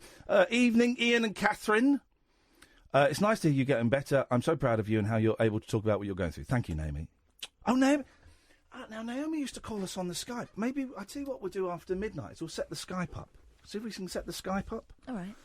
I can't remember my login. I've got so many different Skypes because I've got one for the rabbit hole. I've got my private Skypes, but I haven't used that for years. But I use the private Skypes for online meetings and stuff. And then we've got the late night alternative Skype, and we'll see if we can find it during the news. Let's go to Catherine. Good evening, Catherine. Hi. Hello, Catherine. Hi. Good evening. Good evening. Guten Abend, mein Herr. This is the first time I've ever called a radio talk show, so I'm a bit nervous, so please be with me. But just the things to be optimistic about. Here we go. This is what we want. Yes, please. What have you got? Right, I was diagnosed 3.5 years ago with terminal cancer, and I'm diabetic, and I was in hospital over Christmas and New Year because I had to have my toe amputated. Oh, we said we have a collection of listeners who've had their toes amputated. There's a growing gang of you guys, Catherine. You're not alone. Okay, go on. But I went through a patch where I was really, really down and thought there was nothing out there for me or anything like that. And, you know, I'm married to a wonderful guy who supports me all the time. And I suddenly just thought one day, you know, you're still here, so you've got to carry on, and you've got to look for the good parts in everything. I mean, at the moment I'm laid up because of the amputation, but you know, I saw my podiatrist today, and he is saying it's healing brilliantly, and you know, within a month or so I should be able to start standing on it and walking on it. Fantastic. I'm just, that's what I look for. I look for the small things that I can do each day with the help of my husband. There you go. And where I was really down, I'm now looking towards the future. Like, I didn't even want to look at a holiday or anything. Yeah. We didn't have one last year because I just couldn't with depression. But now we're looking to go in May, and things are looking up. Where are you going in May, Catherine? Well, my husband is from Bonnie, Scotland, so we're going home to see family. Beautiful. Yeah. Which part of Scotland? He's from Kilmarnock. Oh, yes. mate. Well, it's going to be, I'd imagine it might be a little bit damp. Yes. Well, it's actually, we always have great weather when we go up Oh, well, there you go. Then you're blessed. Oh, that'll be stunning. How fantastic! Yeah. So it's something to look forward to, and each day I'm trying to find something to say that this is going okay. And I tend to think of, the only way I can justify it, I tend to think of, you know, I'm 53, I've had a really good life, and there are babies in units that have never ever been out of a hospital, you know, so I can't not really be non-optimistic. Well, that doesn't. It's great that works for you. It doesn't work for everyone, but if that works for you, Catherine, then that is absolutely that's fantastic, and I'm really, really pleased that it does. Yeah. Sounds like your husband is incredible. Sounds like you're incredible. Oh, he is definitely. No, it sounds like you are as well. To be able to turn so many negatives around, and you know, still be optimistic about the future, and looking forward to the future. That's incredible, Catherine. That's a real inspiration. Yeah. Well, Thank you. All right. And you called us. You called us. No one died. Nothing. No. You know, everything is okay. The universe is kind of okay, and you survived this phone call. So hopefully we'll get to speak again. Yes. All thank right. you. Nice one, Catherine. Thank you very much. Take care. Cheers. Bye. Bye. There we go.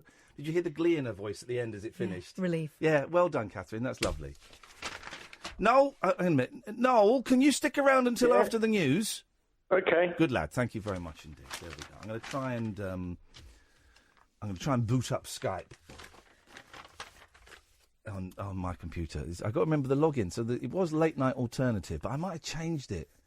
Because I sometimes do online meetings. I don't want to kind of advertise who I am or what I am. So I changed it a little bit. So I may have done that. I'll have a little look. We'll have a little...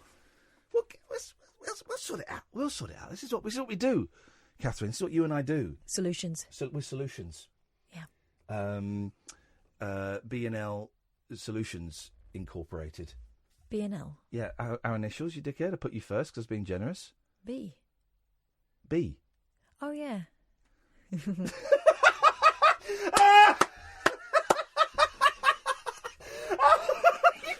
what your last name was. Well, that's not really my last name, is it? Anyway. Well, Lee isn't mine either. This is nuts. This is Talk Radio. The Late Night Alternative with Iain Lee on Talk Radio. We have ways of making you talk.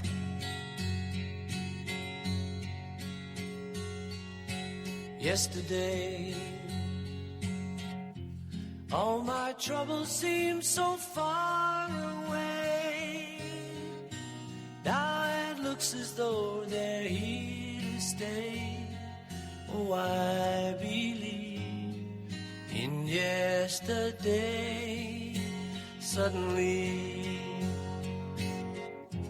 I'm not half the man I used to be. There's a shadow hanging over me. Oh, yesterday came suddenly. Why she had to go, I don't know. She wouldn't say. I said something wrong. Now I long for yesterday.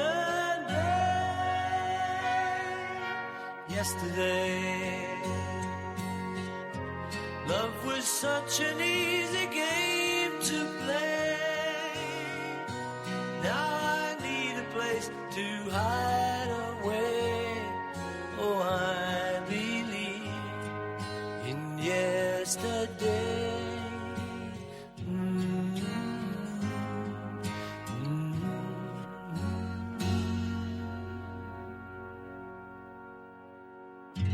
To lead a better life, I need a love of my own.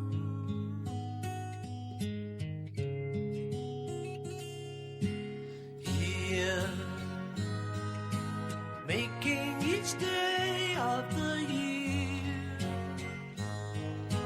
changing my life with a wave of her hand. Nobody can deny that there's something there. I wander everywhere, and if she's beside me, I know I need never care. But to love her is to need her everywhere, knowing that love is to share. Each one believing that love never dies, watching their eyes and hoping I'm always there. I will be here, there, and everywhere. Oh, some song. Here, there, and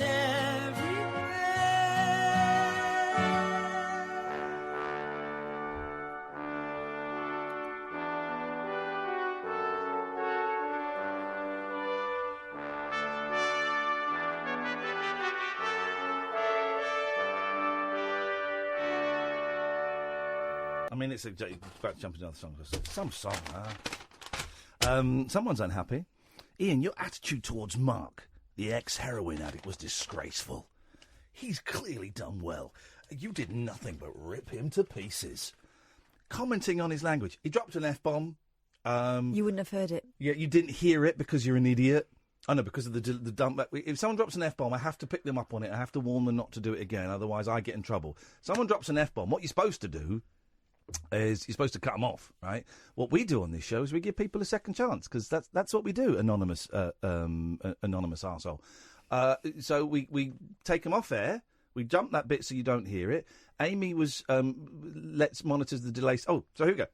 Commenting on his language, his 8-second delay whilst he was clearly struggling to tell the story. Oh. I'm not going to read out the rest of your text because you're an idiot. Yeah. If you thought the 8-second delay was a reference to him, well, then that speaks volumes about you and your attitude towards mental health. Yeah, you made a mistake there. Made a mistake there, mate. You got it wrong, mate. 8-second delay was not a dig at him. But it is a dig at you. You're an 8-second delay behind the rest of the world, you idiot. Or you could call in. Your number ends 065. You're very welcome to call in. We'll put you straight to the front of the queue, but you won't because you're a bell cheese. 0344 499 1000. I've got Skype up and running. It is Late Night Alternative. I'm going to sound like my mum. All one word. No, I'm not, because she's never said anything to do with computers in her life. It's Late Night Alternative. If you want to Skype, I think it's set up. The Skype is now active. We're live. Get on it. Get on it if you want. If you want it, it's there. Late Night Alternative. If you want to give us a call. In the meantime, we've kept Noel Taylor waiting for for probably an hour, and yet he's still persevered. That means he's won the right to come on the show. But we're going to tread carefully, just in case. Good evening, Noel. Good evening, Ian and Kath. Hello, Noel Taylor. Hello, Noel Taylor. Welcome to the show, Noel Taylor. What have you got to be optimistic about? I've got a world exclusive for you. Uh-oh. Okie dokie. I've invented changing the moon into a sun by putting mirrors on the light side of the moon. Yes, we know that. We've discussed that before, and that boy, Yeah. oh boy, that's a great idea. But this is the exclusive. A space elevator. It would be a swirling laser beams aimed at the moon. Yes. Etc.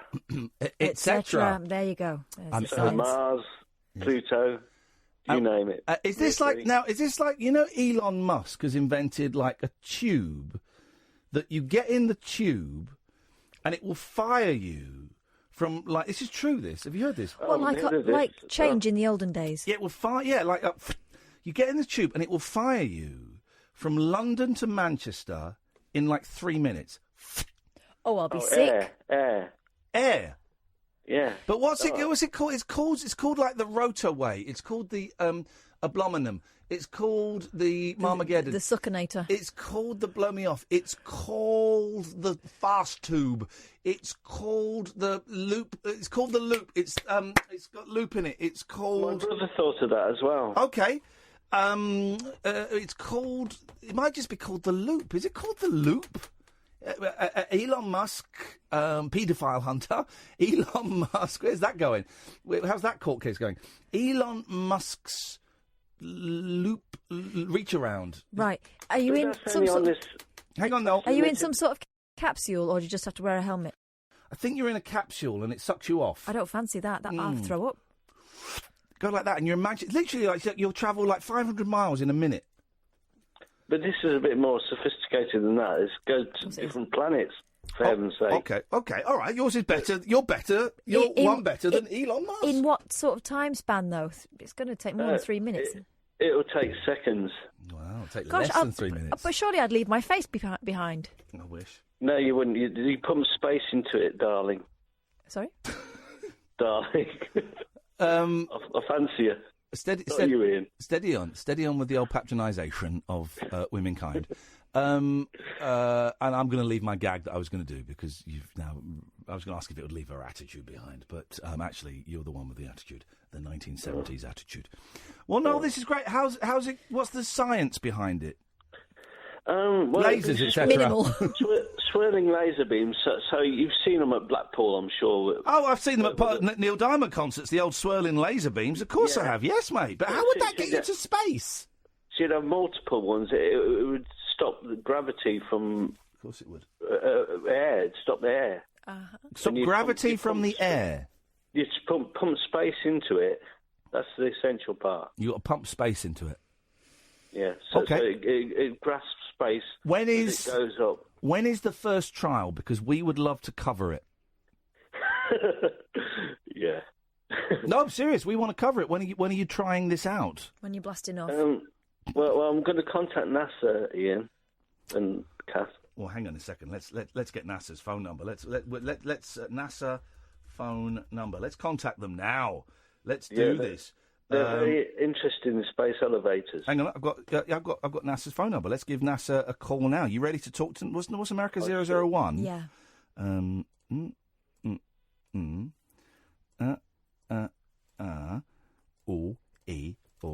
Okay, let's call NASA up. Let's speak to these guys. Good job, I've got a good neighbour. You speak to NASA, mate. Yeah. Hang on, it's ringing. I think they might be busy. Well, they need to stop being busy because this is the future. Can you imagine if... Sorry. Media services is not available. Record your message. Leave at a the message, tone. Noel. When you are finished, hang up or press pound for more options. Hello, my name's Noel Taylor. I've invented changing the moon into a sun by putting mirrors on the light side of the moon. This will be done with a space elevator. It will be swirling laser beams aimed at the moon, etc. Thank you. Oh, my phone number is... Well, no, I tell you what, we'll give out our phone number, Noel. It's probably safer. If you'd like to call us, NASA, there's Talk Radio. We're on the air right now, so we've got another 45 minutes if you want to give us a call. We're in the UK at 0044 344 499 1000. And we really look forward to speaking to you soon, and hopefully we can make this a reality. Thank you, NASA, for all the work you do in space and on the ground to promote space. It's appreciated. Thank you.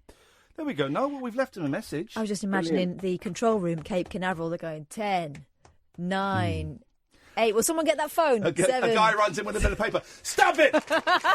We're going to fire lasers. It's going to be swirling lasers, etc. Nice one, Noel. Thank you, mate. Cheers, my dears. Tutty bye. 0344 499 1000. Skype is open. Naomi's just Naomi's messaged. Okay. And Skype. If people want to Skype in, we don't do it. It's wide open. It's always wide open. It's this 12:15, and for the first time we have no calls. It's been a busy old night tonight. Full moon and half Sorry, term. what moon? A full moon. A full moon. And half term. What a combination. The things are aligning, the fractions are aligning to make for a sumptuous smorgasbord of speech. Here we go. We got That's a call. loud. That's loud. I don't know how to change it. Hello, caller. Hello, it's Naomi. Hello, Naomi. Hello, Naomi. Naomi, we can see you can see us. We can't see you. That to me seems a little. Here we go. Yay! Yay! Come on. Naomi's in her bed again. She always calls from her bed again. Nice specs. Yeah, I'm digging those glasses. Oh, thank you very much. Hey, here's a thing, right? Because as you know, I wear glasses. Do you? Well, I yeah, you got some. I remembered I got some, and I found them the other day.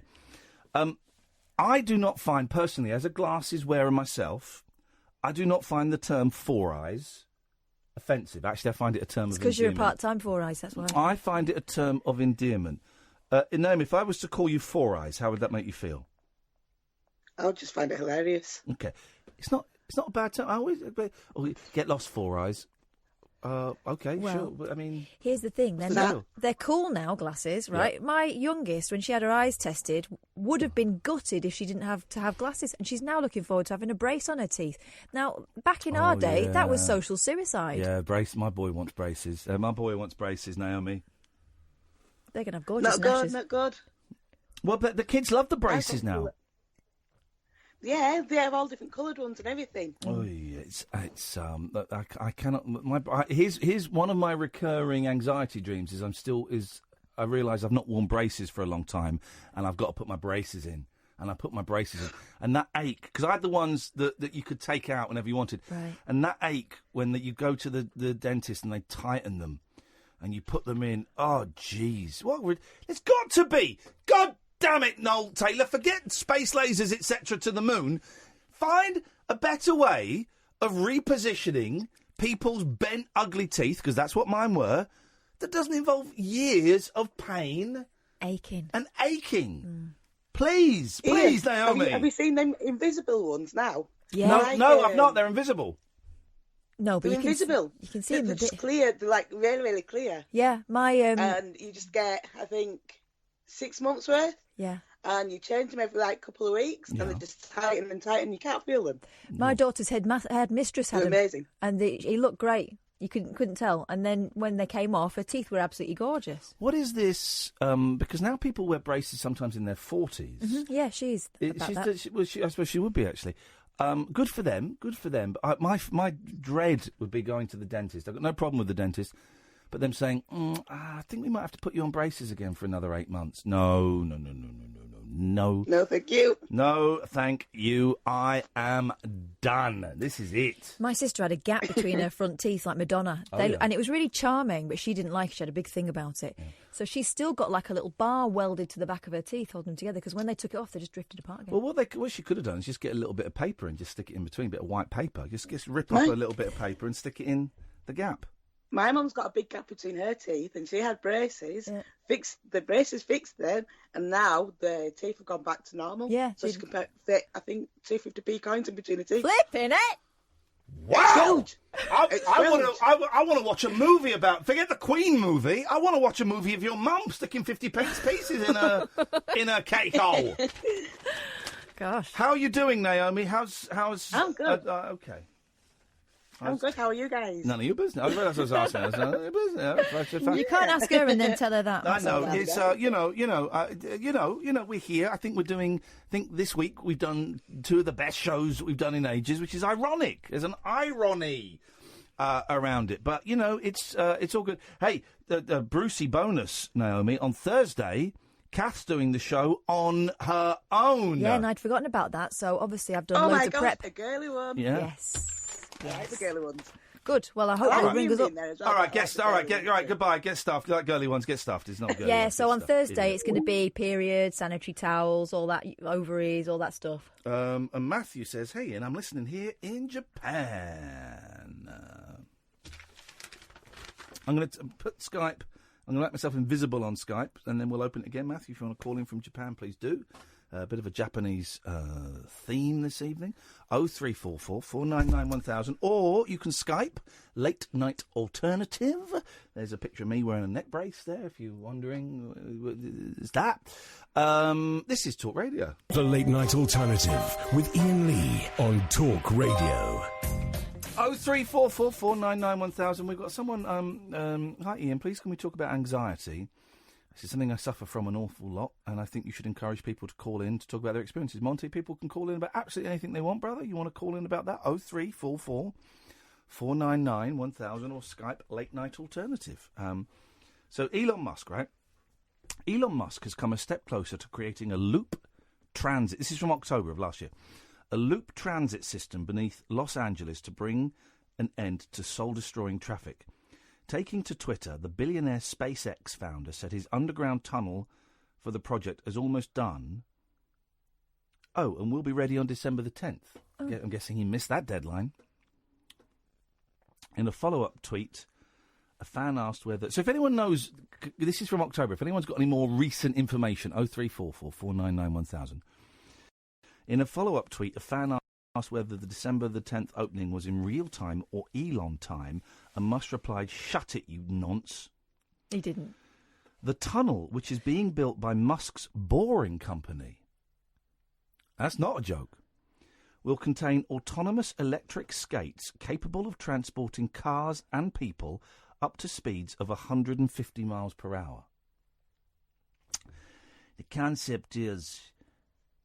Okay. The concept is that a vehicle will be able to drive onto the skate, the engine will be turned off, and the vehicle and its passenger would be transported from one end of the test tunnel to the other. The Boring Company's website says the tunnel runs from SpaceX's car park, east of Crenshaw Boulevard, if you're wondering, and south of 120th Street, then turns west under 120th Street and remains underground for 2 miles. An opening event will take place on the night of December the 10th with free rides for the public the next day. The entrepreneur... Jeez.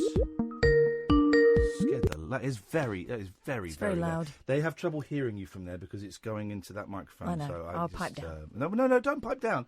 But just what you're going to do is you're going to wave. Hello, Matthew. Hello, yes, hi. Can you see us? I can see you, but okay. I would not like you to see me. Is that okay? Bless you. Oh, are you naked? Here's the thing. I know it's a little bit tricky to hear Catherine, so she's going to wave.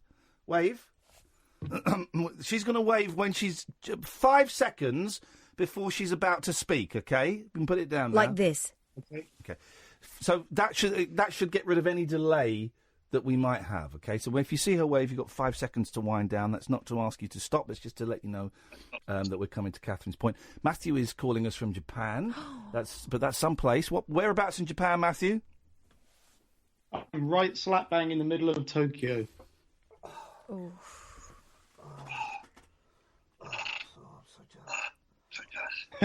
I'm really toying. I'm really toying with taking the boys to Japan this year. I've not even looked at the cost of it, and because money is tight. But I would, I would love to. Have we spoken? We haven't spoken before, have we, Matthew? No, it's the first time. I'm a long-time listener, first-time caller. Beautiful. What are you doing? I listen most mornings. What are you doing in Japan? What are you there for? A number of things. Mainly English teaching, of course. Yep, of course. That's what all English people are doing in Japan. We know that.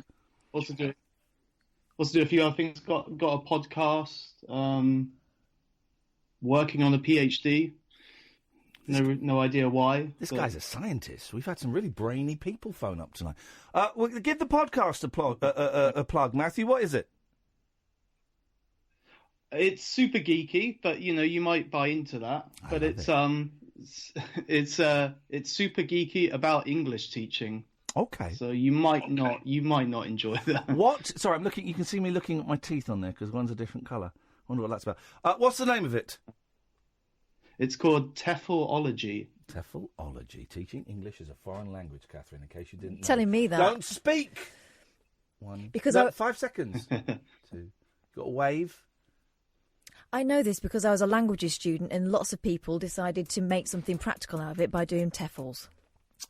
Iain, I listened to your interview with Jay Foreman the other day, and I sponsored a couple of tracks. Oh, Jay Foreman, the guitarist that came in. I'm so sorry. I was just thinking, why I know that name. He was only in last week. He's the guy who's playing every single Beatles track, original composition, not covers, in a marathon session. Which songs did you sponsor? Yeah, I sponsored the continuing. I forgot the name. Continuing Stories of Bungalow Bill and I've Got a Feeling. One of those songs is great. One of those songs is a real needle lift when I'm playing that record. No, he's good. I envy him. I despise him because he's talented and because he can do that. Yeah, he's good. How long you been out in Japan for, and when you coming back? Because we miss you, man. I've been out here for 10 years. Flipping it, konnichiwa. He's not coming back. He ain't never coming back. Just 10 years. Ollie's Japanese was great. He's good, isn't he? The thing about Japanese, because I'm rubbish at languages. I can't get my head around it. Her over there, she's brilliant at languages. She can work them out. She kind of gets it. Yeah, but when I learnt Japanese for about a year, right, and I was all right. I was passable and I could read some of it. That was the thing that amazed me. But the Japanese sentence structure is great because it just follows really strict rules. Like there are only 4 different tenses, and where you put the verb and the noun, it all follows a very strict rule. And once you know that, it's simply, he said, it's simply learning the vocabulary, isn't it, and the words to put in there. Yeah, it's very. You can follow a script for a lot of it, especially when you're talking to people in shops. You can guess what's going to happen, and it's all guesswork, really. I remember I blew the mind of my wife and of a whole bus full of Japanese people in this. We were this place. It was the thing is in Tokyo, you speak Japanese and they'll just speak back to you in English, right? And they'll be kind of impressed, but they'll just speak back to you in English. You don't really get to speak it. The further you go out from Tokyo, if you're a white person and you start speaking Japanese, they're like, what? It blows their mind because no one does. No, Americans and British in particular will go out and will do does this bus go to town? So you start doing, although they couldn't understand my accent outside of Tokyo because it was not great. But it blows their mind. But it's some language, huh? Yeah, I love it here. Life's great. Yeah, but you asked when I'm coming back. I'm coming back in March for 2 weeks. Okay. And are you? So I'm going to ask you some personal questions. You got a partner out there? Does that not interest you? You got a nice apartment? What's going on? What's going on in your life, Matthew? I'm married. What's going on? I'm married to a local Japanese lady. Fantastic. I want this guy's life. I want this guy's life. Please. Are you thinking of a rabbit hole out here at all? Sorry to interrupt. No, do you know what we did? We did consider it. We did consider doing a week of shows over there. It's just it's expensive. We went to New York a couple of years ago. We considered Japan. I got friends over there that I'd like to see. It's just the money in it. It's expensive. New York, that's affordable. Japan, now you start talking thousands. And it becomes, we won't get no money from the idiots that run this station, so it comes out of my pocket. So never say never, man. Never say never, Matthew. Yeah, definitely. One more thing I want to say is when you were here in Japan, when you last came here, did you go to the Abbey Road venue, place called Abbey Road? No, I went to Gas Panic. I never went to. You went to where? Gas Panic. You know Gas Panic, don't you, Matthew? Oh yeah, well I try not to, but yeah, I have been. Yeah, I mean, I went when that was when I went the first time when I was filming and I was drinking, and boy, did I do a lot of drinking in Gas Panic. No. What's Abbey Road? It's a venue where they have Japanese tribute bands to the Beatles playing every night, and there's a band called the Parrots, and they're amazing. They sound exactly like the Beatles. Like if you close your eyes, it's amazing. Well, I'll be the judge of that in about 30 seconds when we go on YouTube and we look for the Parrots. Hey, Matthew, listen, it's nice to speak to you, man. And maybe if we do come to Japan, we will let you know, and I look forward to shaking your hand. Excellent. Cheers. Thanks, guys. Great to talk to you. Thank at you, long Matthew. last. Take care, man. Bye-bye. Thank you. Bye, Matthew. Man, he's living the life. He is living the life. Right, let's go invisible. So let's look for... The Parrots. The Parrots. Japanese Beatles. Oh no, that's about bugs. Japanese Beatles.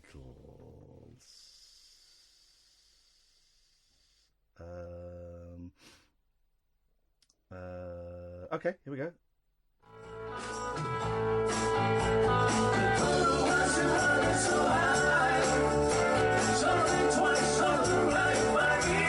Yes, man!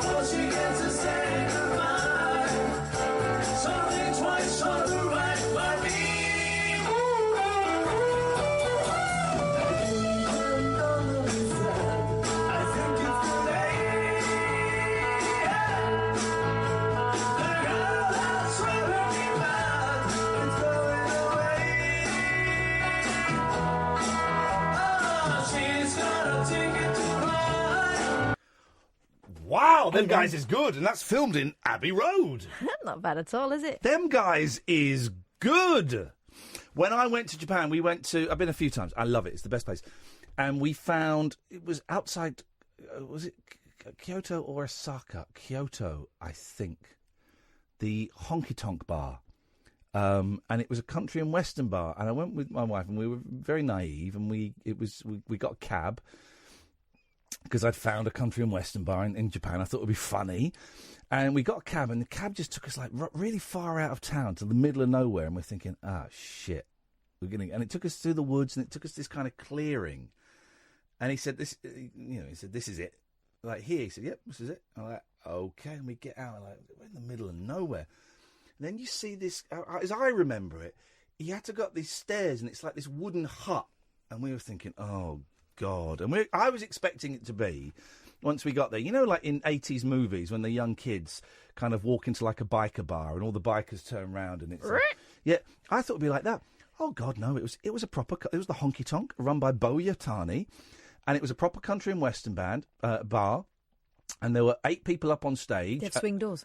I think they did have swing doors. Yeah, there were 8 people up on stage. It was done out like a bar in an American movie.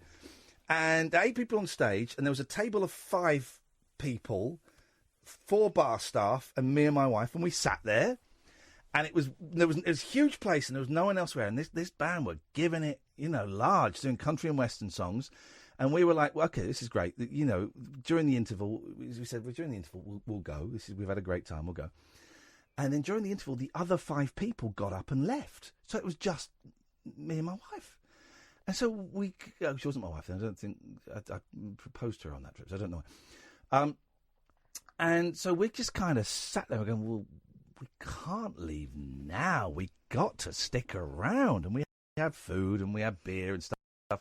And we got chatting, and because their English wasn't great and my Japanese wasn't brilliant, but we got chatting to Bo Yatani, the guy that runs it, and he was chatting to me, and he said, in very broken English, do you want to come up and sing a song? I was like, mate, yes, this is what I was born to do. I said, you know Glenn Campbell, Rhinestone Cowboy? He went, yeah, of course we do. So they get back up, right, so then the interval finishes, and it's literally just me and my wife there, in this big bar that could hold maybe 200, right? And the band get up and they do 3 or 4 songs, right? No one else there. And Bo Yatani says, well, we have a very special guest in the audience tonight. What? And he said, we have, all the way from the UK, we have Mr. Iain. Mr. Iain, would you like to come and sing a song with us? Literally, man. And I went, yeah. He said, do you know Rhinestone Cowboy by Glenn Campbell? And I went, yeah, I do. And I got up and sang it. The video's on YouTube of me singing it, actually. I taped it, and it's up on there. Best night ever. Best night ever. Loved it. So great. The thing about the Japanese as well, they're considered to be very cold and very unwelcoming. I have never been in a friendlier... New York, maybe. New York's very friendly. New York, maybe. But I've never been in a friendly... The number of times... Well, there was one time... The Curry Quarter Quartet, a band that we played earlier on, they put on a gig for me. I emailed them and said, I'm a big fan. We're going to be in Tokyo for these 3 days. Then we go away. Then we come back for a day. Then we go away. Then we're back for these 2 days. I just wondered if you were doing a gig.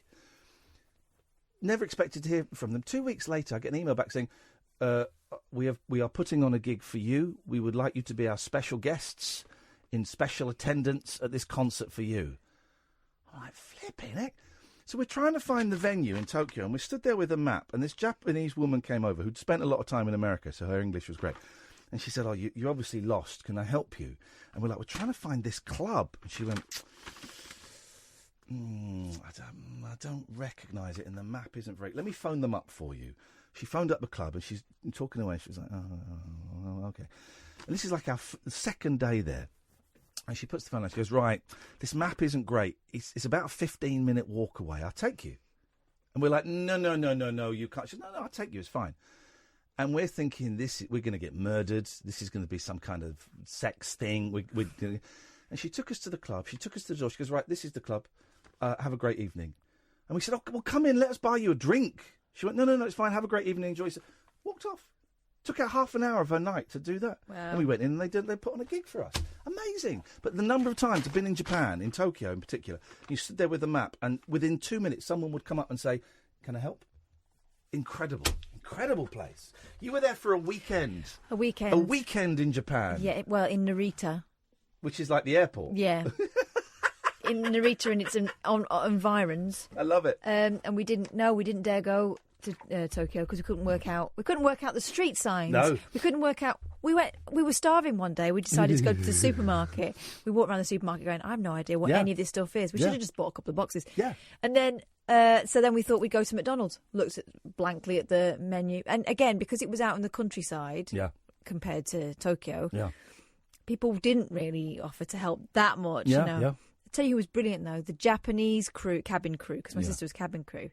They looked at, when we were with them, they looked after us so well. Was this before or after the gap in the tooth?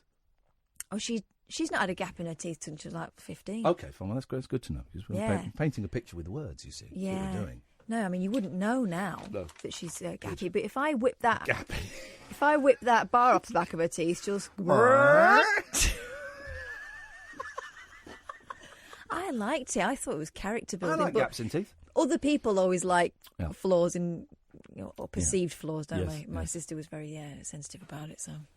0344. We've got the last 10, 15 minutes of the show if you want to give us a call. 0344 499 1000. Dave, stay there. You'll be next. This is the Late Night Alternative with Iain Lee and Catherine Boyle on Talk Radio. The Late Night Alternative with Iain Lee on Talk Radio. We're just looking up the honky tonk in Kyoto, and it's still there. I mean, update your website, guys. Then it says there's a bit, what's meaning honky tonk? And you click on it, and then you click translate. What is honky tonk?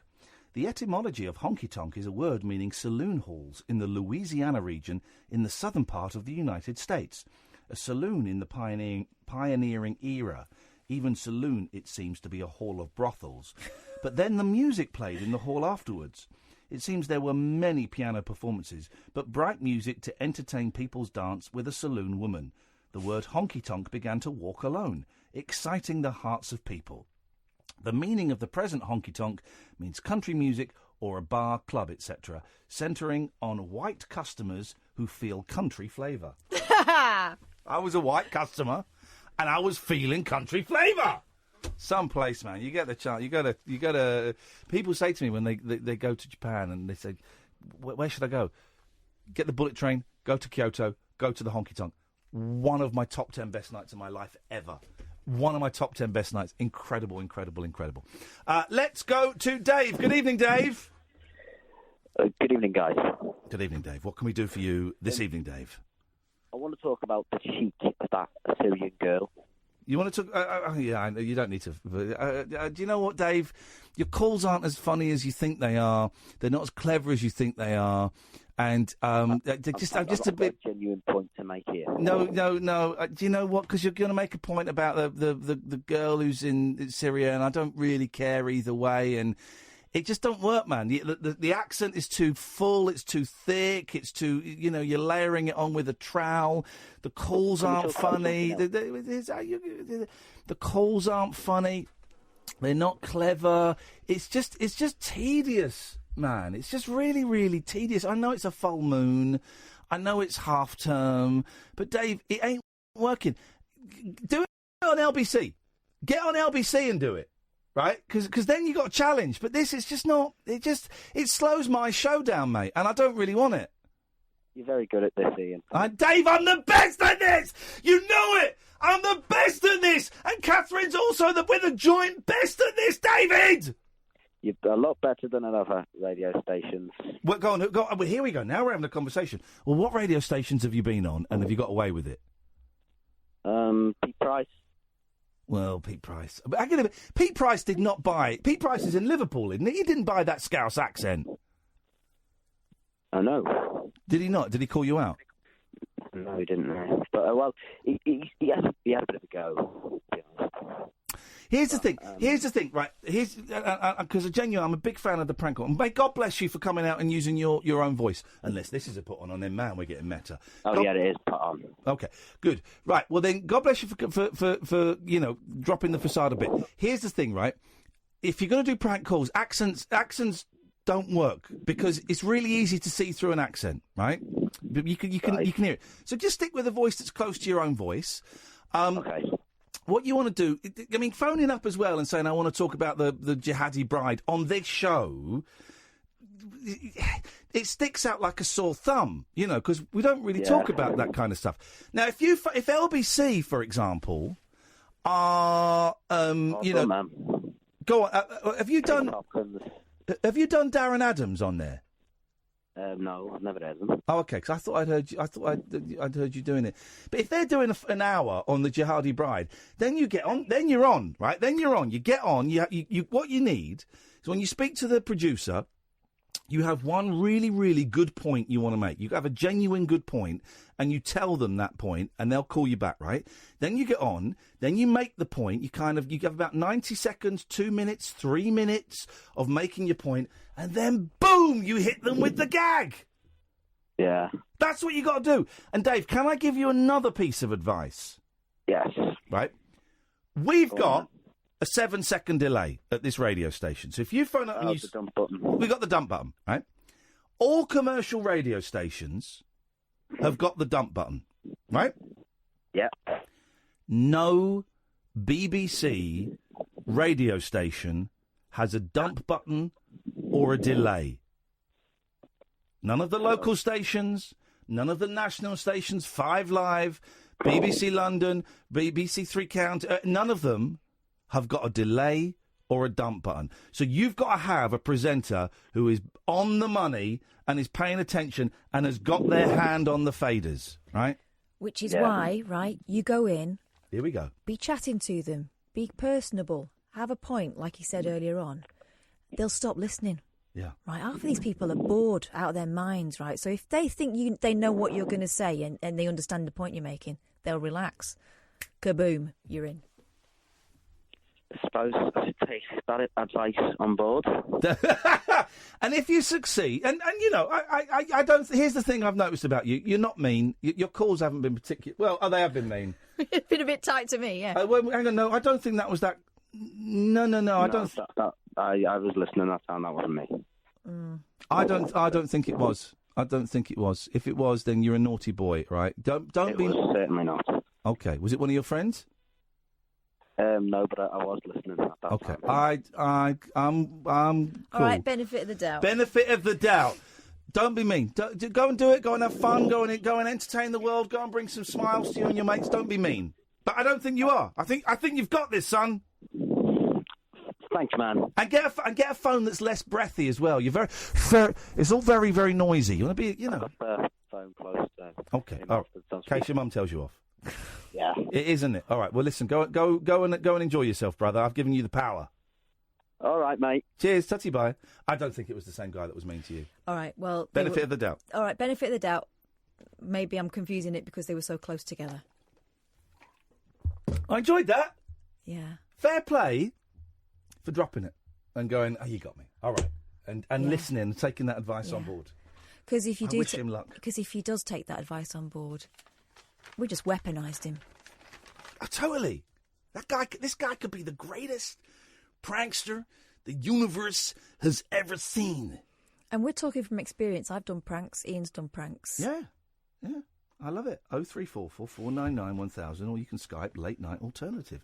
Catherine, what have you got, mate? Oh, so many things. I'm so glad the show ends in 10 minutes because I'm busting for a pee. So am I. We've got the Turin Shroud. We've got the supermoon. Don't want to talk about that anymore. No. An asteroid thing that's coming. Well, all right. Well, you've said we've got the Turin Shroud. We've got the supermoon. We don't want to talk about that. Some asteroid thing. Yeah. What a do you woman want? who washed her hair in wee-wee. A woman who's kept part of her husband after he's died. Which part? His balls? His penis? No. His finger? His bowel. Do you mean bowl? No. A bowl he made. I mean his bowel. A woman decided to... I mean, because if you've loved someone and you'll say, oh, I love the bones of you, which I think is a weird thing to say. I mean, you probably don't. You probably won't recognise them in a lineup. But, you know, you love them. You think you love everything about them, even the grotty bits. But I would not keep a part of someone in a jar, especially not a bowel. After he died of sepsis at just 48 years old. What does a bowel look like? I imagine like a leather sack. It's a bit of a mess. Oh, my goodness gracious me. To be honest, it looks like she's got a bowl of, it's like those tripe. It's like people when they give up... I don't want to speak ill of the dead, but I probably will. It's like when people want to give up smoking, and some people do it, they have a big jam jar full of fag ends and water and stuff. You know why? Then if you fancy one, you sniff that and you go, whoa, but if I fancied one, I'd have a fag and look at it and go, oh, I'll chuck that out. Have a sniff of it. Tina Loudfoot of Essex stored part of her humorous late husband Derek's bowel in a preservative after a major operation to have his colon removed due to an infection years earlier. Tina said he didn't want it to be disposed of, so arranged for it to be put in a jar and kept on a shelf in the living room, almost like a centrepiece. Brilliant. She told Essex Live he was very proud of it. He even took it to the pub once.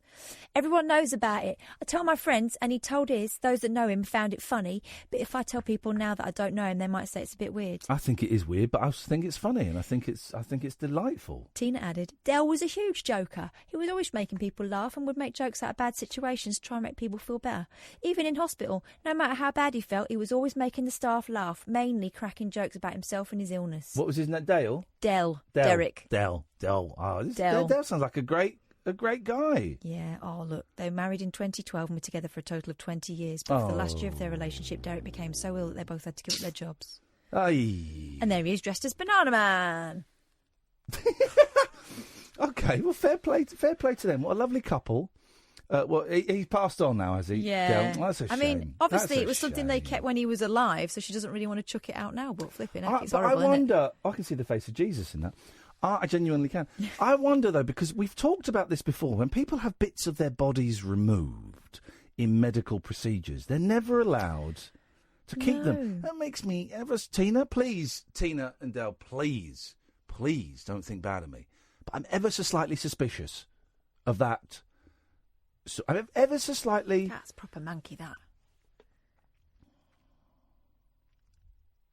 Yeah, I mean, it just looks like a loofah. Does, doesn't it? It does look like a dirty loofah. Oh. That'll be Tina. Let's have a little look. See. Hello, caller. Hello, caller. I don't think you can hear us, but we can hear you. Look, there's a picture of us. Hello? Hello? Senkto Sunini. Hello? Hello? Can you hear us? Just about, yes. Okay, well, we'll speak up. Who is this, please, caller? Calling us on Skype? Senktosun. Senktosun. And where are you calling us from, Senktosun? I'm originally from Turkey, but... Oh, it's breaking up a bit. Did you say Turkey and Crete? I think I heard. But it's breaking up a little bit. Where are you now? London. London! Senkto! Hey, what can we do for you, man? Just rang up to say hi. Hello. That'll do us.